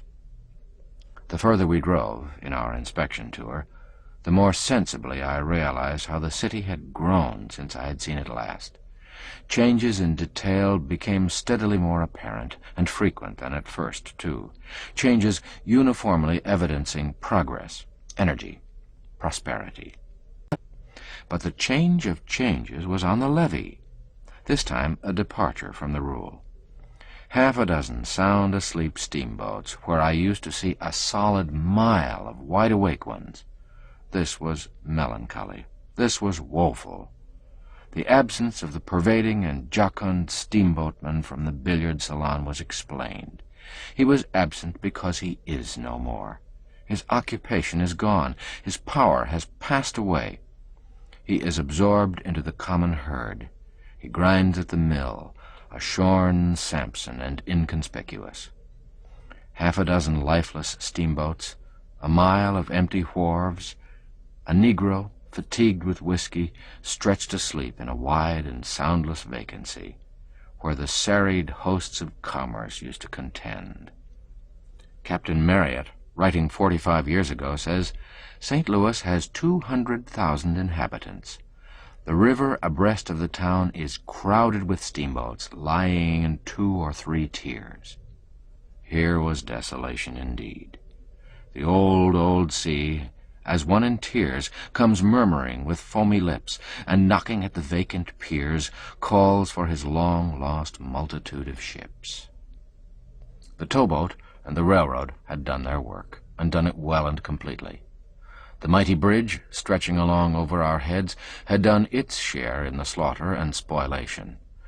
Remains of former steamboatmen told me, with wan satisfaction, that the bridge doesn't pay.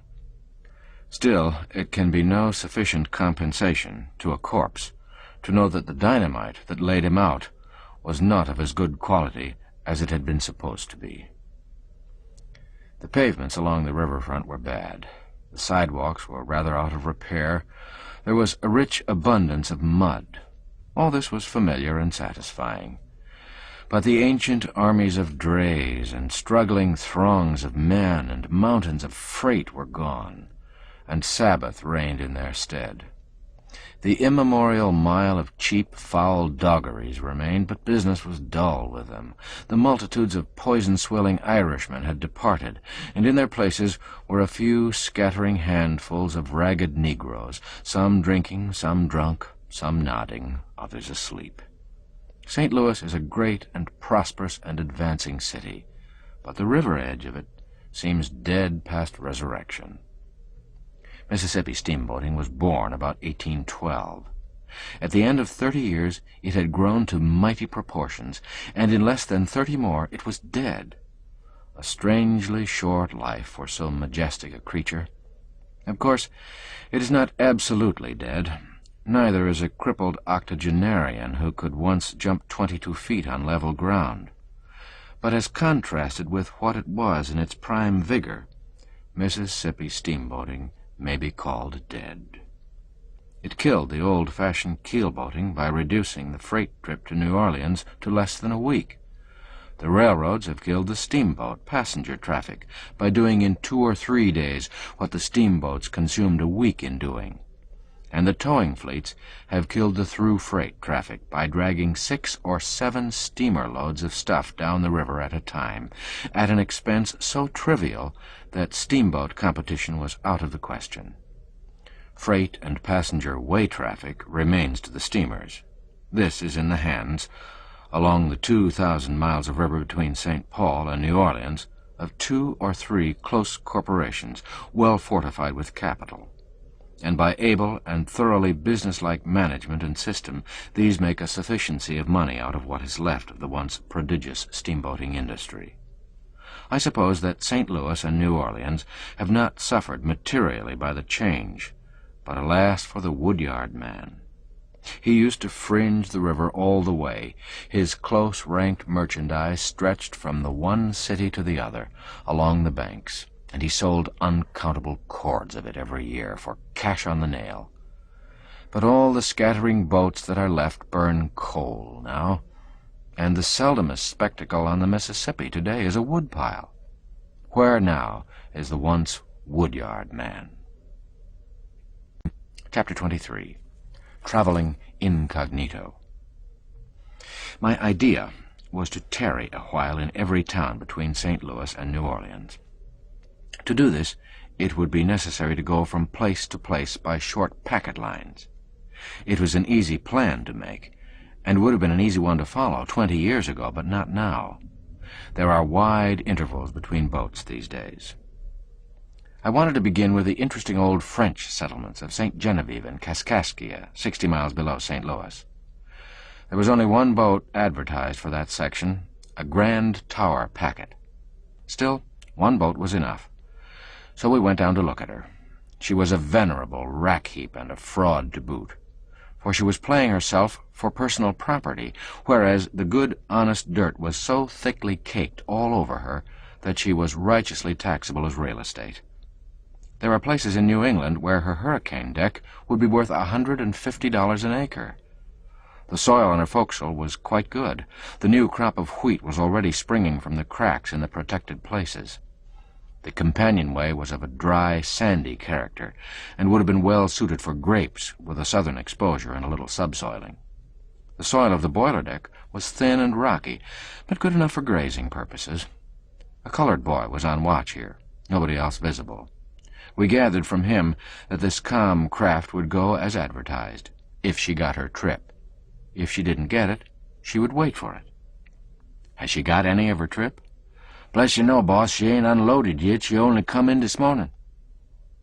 He was uncertain as to when she might get her trip, but thought it might be tomorrow, or maybe the next day. This would not answer at all, so we had to give up the novelty of sailing down the river on a farm. We had one more arrow in our quiver. A Vicksburg packet, the Gold Dust, was to leave at 5 p.m. We took passage in her for Memphis, and gave up the idea of stopping off here and there as being impracticable. She was neat, clean, and comfortable. We camped on the boiler deck and bought some cheap literature to kill time with. The vendor was a venerable Irishman with a benevolent face and a tongue that worked easily in the socket. And from him we learned that he had lived in St. Louis 34 years and had never been across the river during that period. Then he wandered into a very flowing lecture filled with classic names and allusions, which was quite wonderful for fluency, until the fact became rather apparent that this was not the first time, nor perhaps the 50th, that the speech had been delivered. He was a good deal of a character and much better company than the sappy literature he was selling. A random remark connecting Irishmen and beer brought this nugget of information out of him. "They don't drink it, sir. They can't drink it, sir. Give an Irishman lager for a month and he's a dead man. An Irishman is lined with copper and the beer corrodes it. But whiskey polishes the copper and is the saving of him, sir." At 8 o'clock promptly, we backed out and crossed the river. As we crept toward the shore, in the thick darkness, a blinding glory of white electric light burst suddenly from our forecastle and lit up the water and the warehouses as with a noonday glare. Another big change, this. No more flickering, smoky, pitch-dripping, ineffectual torch baskets now. Their day is past. Next, instead of calling out a score of hands to man the stage, a couple of men and a hatful of steam lowered it from the derrick where it was suspended, launched it, deposited it in just the right spot, and the whole thing was over and done with before a mate in the olden time could have got his profanity mill adjusted to begin the preparatory services. Why this new and simple method of handling the stages was not thought of when the first steamboat was built is a mystery which helps one realize what a dull-witted slug the average human being is. We finally got away at 2 in the morning.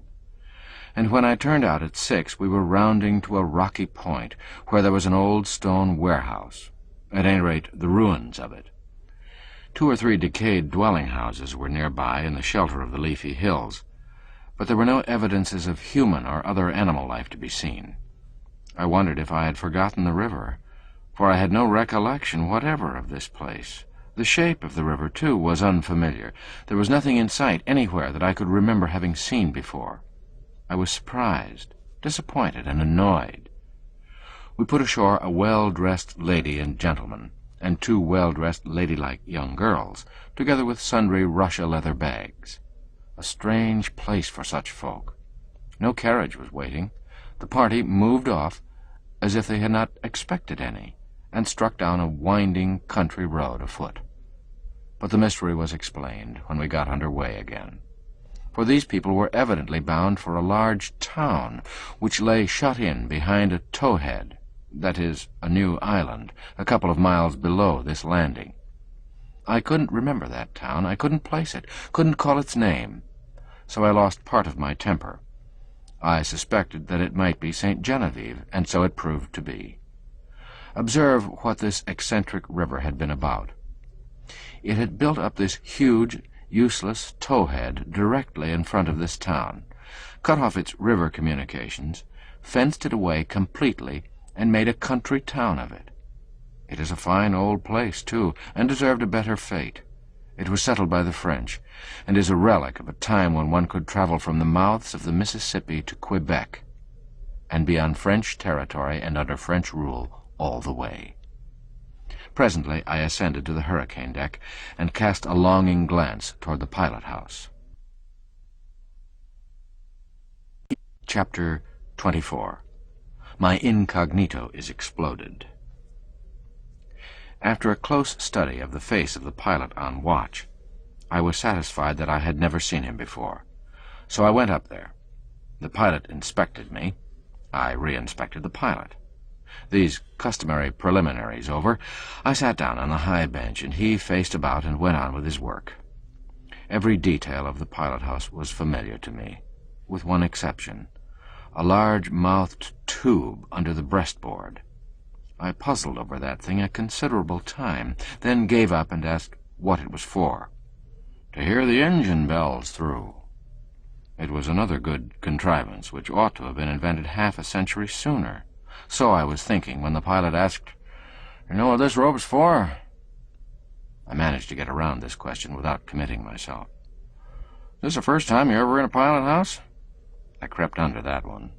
"Where are you from?" "New England." "First time you ever been west?" I climbed over this one. "If you take an interest in such things, I can tell you what all these things are for." I said I should like it. "This," putting his hand on a backing bell rope, "is to sound the fire alarm. This," putting his hand on a go-ahead bell, "is to call the Texas tender. This one," indicating the whistle lever, "is to call the captain." And so he went on, touching one object after another and reeling off his tranquil spool of lies. I had never felt so like a passenger before. I thanked him with emotion for each new fact and wrote it down in my notebook. The pilot warmed to this opportunity and proceeded to load me up in the good old-fashioned way. At times I was afraid he was going to rupture his invention, but it always stood the strain, and he pulled through all right. He drifted by easy stages into revealments of the river's marvelous eccentricities of one sort and another, and backed them up with some pretty gigantic illustrations. For instance, "You see that little boulder sticking out of the water yonder? Well, when I first came on the river, that was a solid ridge of rock over 60 feet high and 2 miles long. All washed away but that." This with a sigh. I had a mighty impulse to destroy him, but it seemed to me that killing in any ordinary way would be too good for him.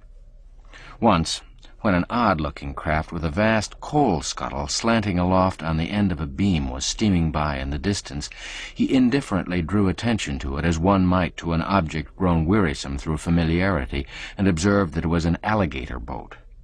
"An alligator boat? What's it for?" "To dredge out alligators with." "Are they so thick as to be troublesome?" "Well, not now, because the government keeps them down, but they used to be. Not everywhere, but in favorite places here and there, where the river's wide and shoal, like Plum Point and Stack Island and so on, places they call alligator beds." "Did they actually impede navigation?" "Years ago, yes, in very low water. There was hardly a trip then that we didn't get aground on alligators." It seemed to me that I should certainly have to get out my tomahawk. However, I restrained myself and said, "It must have been dreadful." "Yes, it was one of the main difficulties about piloting. It was so hard to tell anything about the water. The damned things shift around so. Never lie still 5 minutes at a time. You can tell a wind reef straight off by the look of it. You can tell a break. You can tell a sand reef. That's all easy, but an alligator reef doesn't show up worth anything. 9 times in 10 you can't tell where the water is. And when you do see where it is, like as not it ain't there when you get there. The devils have swapped around so meantime. Of course, there were some few pilots that could judge of alligator water nearly as well as they could of any other kind, but they had to have natural talent for it. It wasn't a thing anybody could learn. You had to be born with it. Let me see, there was Ben Thornburg and Beck Jolly and Squire Bell. and Horace Bixby and Major Downing, and John Stevenson and Billy Gordon and Jim Brady, and George Ealer and Billy Youngblood, all A1 alligator pilots. They could tell alligator water as far as another Christian could tell whiskey. Read it? Ha, couldn't they, though? Only wish I had as many dollars as they could read alligator water a mile and a half off. Yeah, and it paid him to do it, too. A good alligator pilot could always get $1,500 a month. Nights, other people had to lay up for alligators, but those fellas never laid up for alligators. They never laid up for anything but fog. They could smell the best alligator water, so it was said. I don't know whether it was so or not, and I think a body's got his hands full enough if he sticks to just what he knows himself without going around backing up other people's say-sos. Though there's plenty that ain't backward about doing it, as long as they can roust out something wonderful to tell. Which is not the style of Robert Stiles, by as much as 3 fathom, maybe a quarter less. My, was this Rob Stiles? This mustached and stately figure? A slim enough cub in my time. How he has improved in comeliness in 25 years, and in the noble art of inflating his facts. After these musings, I said aloud, I should think that dredging out the alligators wouldn't have done much good, because they could come back again right away. If you had had as much experience of alligators as I have, you wouldn't talk like that. You dredge an alligator once and he's convinced. It's the last you hear of him. He wouldn't come back for pie. If there's one thing that an alligator's more down on than another, it's being dredged. Besides, they're not simply shoved out of the way. The most of the scoopful were scooped aboard. They emptied 'em into the hold, and when they got a trip, they took 'em to Orleans to the government works. What for? Why, to make soldier shoes out of their hides. All the government shoes are made of alligator hide. Makes the best shoes in the world. They last 5 years, and they won't absorb water. The alligator fishery is government monopoly. All the alligators are government property, just like the live oaks. You cut down a live oak, and government fines you $50. You kill an alligator, and up you go for misprision of treason. Lucky duck if they don't hang you, too. And they will if you're a Democrat. The buzzard is the sacred bird of the South, and you can't touch 'em. The alligator is the sacred bird of the government, and you gotta let 'em alone. Do you ever get aground on alligators now? Oh, no, it hasn't happened for years. Well, then, why do they still keep the alligator boats in service? Well, just for police duty, nothing more. They merely go up and down now and then. The present generation of alligators know them as easy as a burglar knows a roundsman. When they see one coming, they break camp and go for the woods.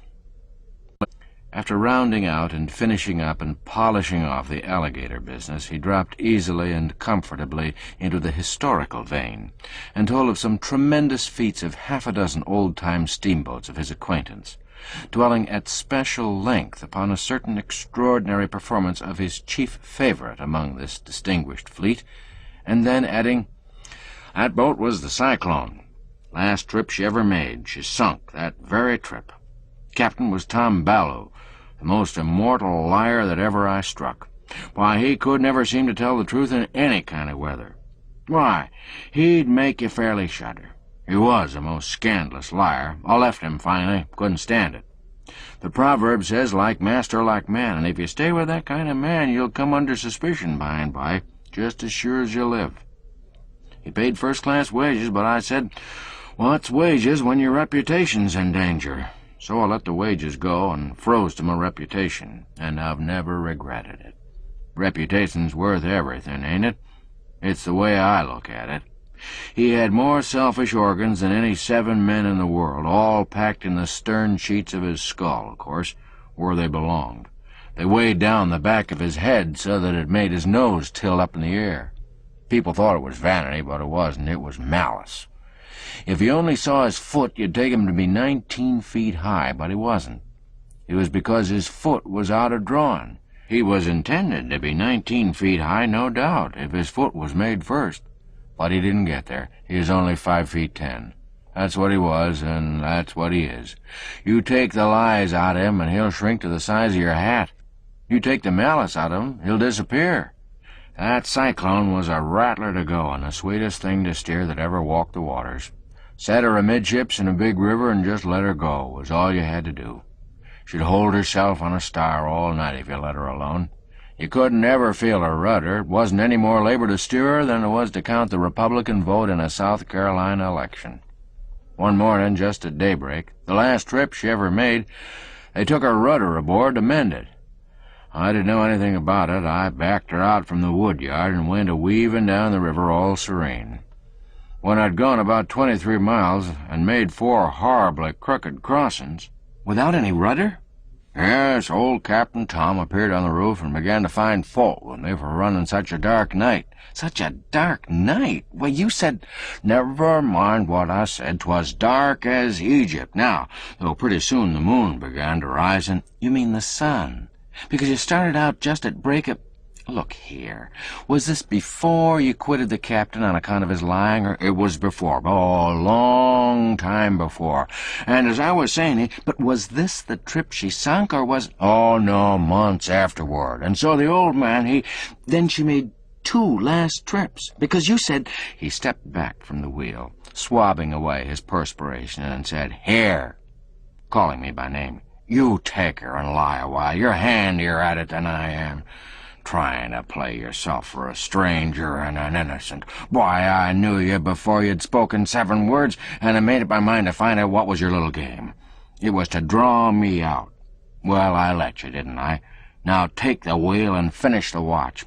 And next time play fair, and you won't have to work your passage." Thus ended the fictitious name business, and not 6 hours out from St. Louis. But I had gained a privilege anyway, for I had been itching to get my hands on the wheel from the beginning. I seemed to have forgotten the river, but I hadn't forgotten how to steer a steamboat, nor how to enjoy it either. This ends Disc 5, Life on the Mississippi, Disc 6. Chapter 25. From Cairo to Hickman.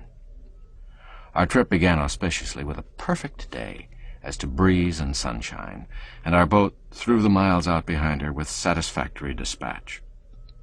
We found a railway intruding at Chester, Illinois. Chester has also a penitentiary now, and is otherwise marching on.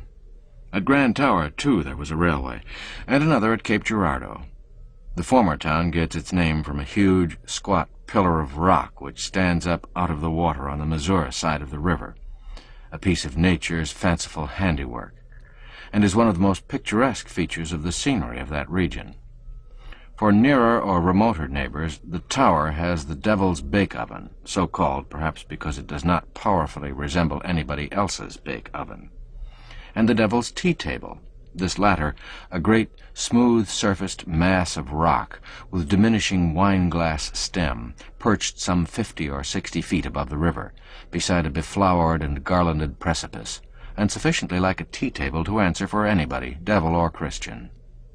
Away down the river we have the Devil's Elbow and the Devil's Race Course, and lots of other property of his, which I cannot now call to mind. The town of Grand Tower was evidently a busier place than it had been in old times, but it seemed to need some repairs here and there, and a new coat of whitewash all over. Still, it was pleasant to me to see the old coat once more. Uncle Mumford, our second officer, said the place had been suffering from high water and consequently was not looking its best now. But he said it was not strange that it didn't waste whitewash on itself, for more lime was made there, and of better quality, than anywhere in the West, and added, "On a dairy farm you never can get any milk for your coffee, nor any sugar for it on a sugar plantation, and it's against sense to go to a lime town to hunt for whitewash." In my own experience, I knew the first 2 items to be true, and also that people who sell candy don't care for candy. Therefore, there was plausibility in Uncle Mumford's final observation that people who make lime run more to religion than whitewash. Uncle Mumford said, further, that Grand Tower was a great coaling center and a prospering place. Cape Girardeau is situated on a hillside and makes a handsome appearance. There is a great Jesuit school for boys at the foot of the town by the river. Uncle Mumford said it had as high a reputation for thoroughness as any similar institution in Missouri. There was another college higher up on an airy summit, a bright new edifice, picturesquely and peculiarly towered and pinnacled, a sort of gigantic castor with the cruets all complete. Uncle Mumford said that Cape Girardeau was the Athens of Missouri, and contained several colleges besides those already mentioned, and all of them on a religious basis of one kind or another. He directed my attention to what he called the strong and pervasive religious look of the town, but I could not see that it looked more religious than the other hill towns with the same slope and built of the same kind of bricks. Partialities often make people see more than really exists. Uncle Mumford has been 30 years a mate on the river. He is a man of practical sense and a level head, has observed, has had much experience of one sort and another, has opinions, has also just a perceptible dash of poetry in his composition, an easy gift of speech, a thick growl in his voice, and an oath or two where he can get at them when the exigencies of his office require a spiritual lift. He is a mate of the blessed old-time kind, and goes gravely damming around when there is work to the fore, in a way to mellow the ex-steamboatman's heart with sweet, soft longings for the vanished days that shall come no more. "Get up there, damn you! Gonna be all day? Why didn't you say you was petrified in your hind legs before you shipped?" He is a steady man with his crew, kind and just, but firm. So they like him and stay with him. He is still in the slouchy garb of the old generation of mates, but next trip the anchor line will have him in uniform, a natty blue naval uniform with brass buttons, along with all the officers of the line. And then he will be a totally different style of scenery from what he is now. Uniforms on the Mississippi. It beats all the other changes put together for surprise. Still, there's another surprise, that it was not made 50 years ago. It's so manifestly sensible that it might have been thought of earlier, one would suppose. During 50 years out there, the innocent passenger in need of help and information has been mistaking the mate for the cook and the captain for the barber, and being roughly entertained for it, too. But his troubles are ended now, and the greatly improved aspect of the boat's staff is another advantage achieved by the dress reform period. Steered down the bend below Cape Girardeau. They used to call it Steersman's Bend, plain sailing and plenty of water in it, always. About the only place in the upper river that a new cub was allowed to take a boat through in low water. Thebes at the head of the Grand Chain, and Commerce at the foot of it, were towns easily rememberable, as they had not undergone conspicuous alteration. Nor the chain, either, in the nature of things, for it is a chain of sunken rocks admirably arranged to capture and kill steamboats on bad nights. A good many steamboat corpses lie buried there, out of sight. Among the rest, my first friend, the Paul Jones. She knocked her bottom out and went down like a pot, so the historian told me, Uncle Mumford. He said she had a gray mare aboard and a preacher. To me, this sufficiently accounted for the disaster, as it did, of course, to Mumford, who added, "But there are many ignorant people who'd scoff at such a matter and call it superstition. But you'll always notice that they are people who have never traveled with a gray mare and a preacher. I went down the river in such company. We grounded at Bloody Island. We grounded at Hanging Dog. We grounded just below this same Commerce. We jolted Beaver Dam Rock. We hit one of the worst breaks in the graveyard behind Goose Island. We had a roustabout killed in a fight. We burst a boiler, broke a shaft, collapsed a flue, and went into Carroll with 9 feet of water in the hold. Maybe more, maybe less. I remember it as if it were yesterday. The men lost their heads with terror. They painted the mare blue inside of town, and they threw the preacher overboard, or we should not have arrived at all. The preacher was fished out and saved. He acknowledged himself that he'd been to blame. I remember it all as if it were yesterday."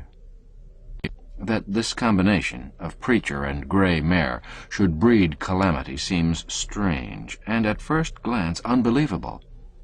But the fact is fortified by so much unassailable proof that to doubt it is to dishonor reason.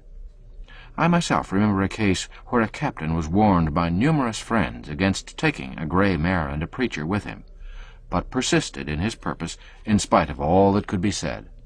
And the same day It may have been the next, and some say it was, though I think it was the same day. He got drunk and fell down the hatchway and was borne to his home a corpse. This is literally true. No vestige of Hat Island is left now. Every shred of it is washed away. I do not even remember what part of the river it used to be in, except that it was between St. Louis and Carroll somewhere. It was a bad region, all around and about Hat Island in the early days. A farmer who lived on the Illinois shore there said that 29 steamboats had left their bones strung along within sight from his house. Between St. Louis and Carroll, the steamboat wrecks average 1 to the mile, 200 wrecks altogether. I could recognize big changes from Commerce down. Beaver Dam Rock was out in the middle of the river now and throwing a prodigious break. It used to be close to the shore, and boats went down outside of it. A big island that used to be away out in mid-river has retired to the Missouri shore, and boats do not go near it anymore. The island called Jacket Pattern is whittled down into a wedge now, and is booked for early destruction.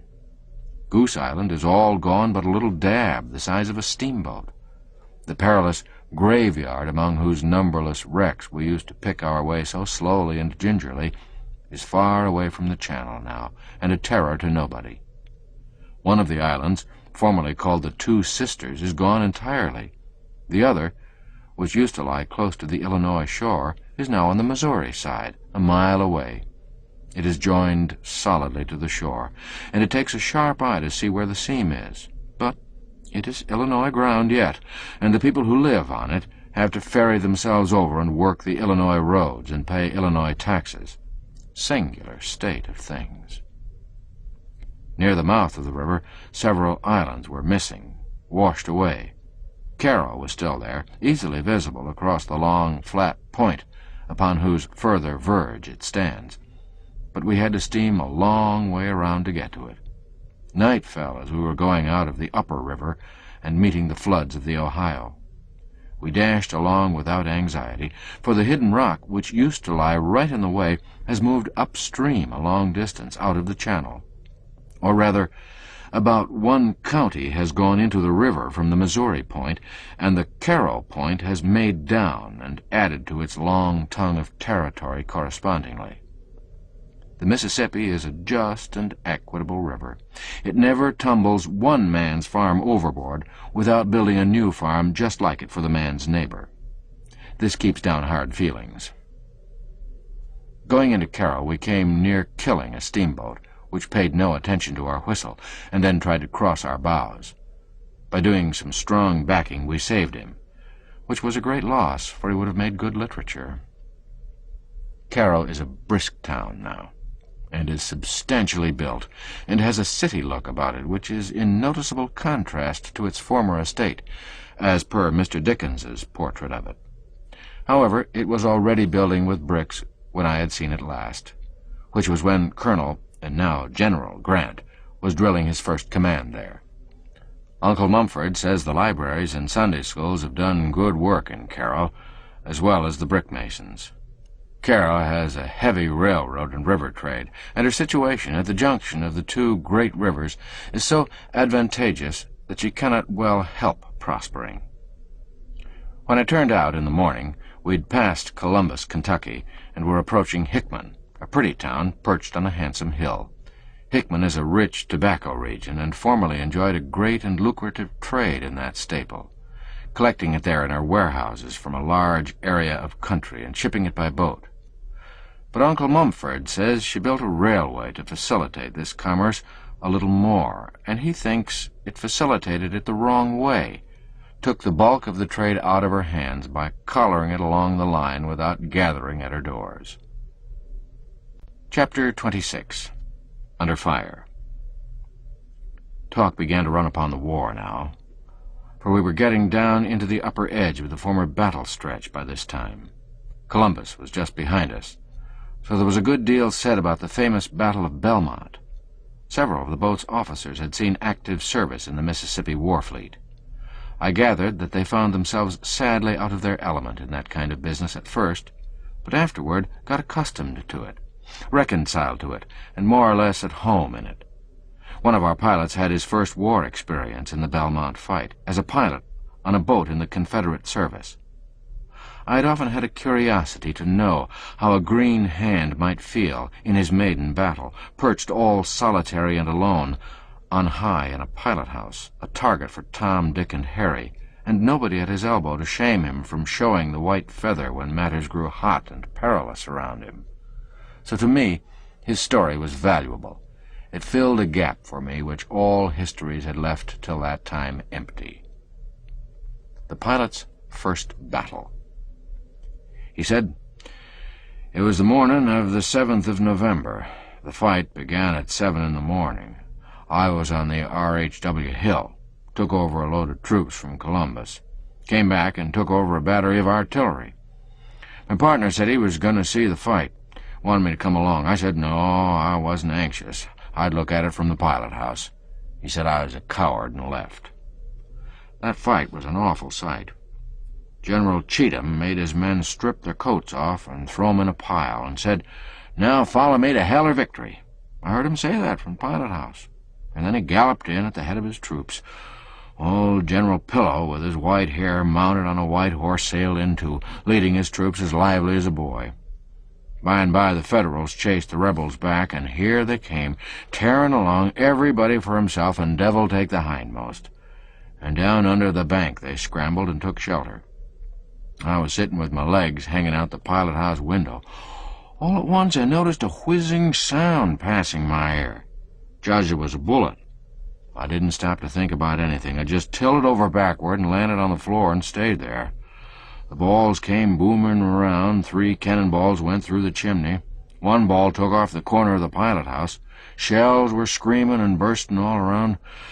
Mighty warm times. I wished I hadn't come. I lay there on the pilot-house floor while the shots came faster and faster. I crept in behind the big stove in the middle of the pilot-house. Presently a Minnie-ball came through the stove and just grazed my head and cut my hat. I judged it was time to go away from there. The captain was on the roof with a red-headed major from Memphis, fine-looking man. I heard him say he wanted to leave here, but that pilot is killed. I crept over the starboard side to pull the bell and set her back, raised up and took a look, and saw about 15 shot holes through the window panes. Had come so lively I hadn't noticed 'em. I glanced out on the water, and the spattering shot were like a hailstorm. I thought best to get out of that place. I went down the pilot-house guy head first. Not feet first, but head first. Slid down. Before I struck the deck, the captain said we must leave there. So I climbed up the guy and got on the floor again. About that time they collared my partner and were bringing him up to the pilot-house between 2 soldiers. Somebody had said I was killed. He put his head in and saw me on the floor reaching for the backing bells. He said, "Oh, hell, he ain't shot," and jerked away from the men who had him by the collar and ran below. We were there till 3 o'clock in the afternoon, and then got away all right.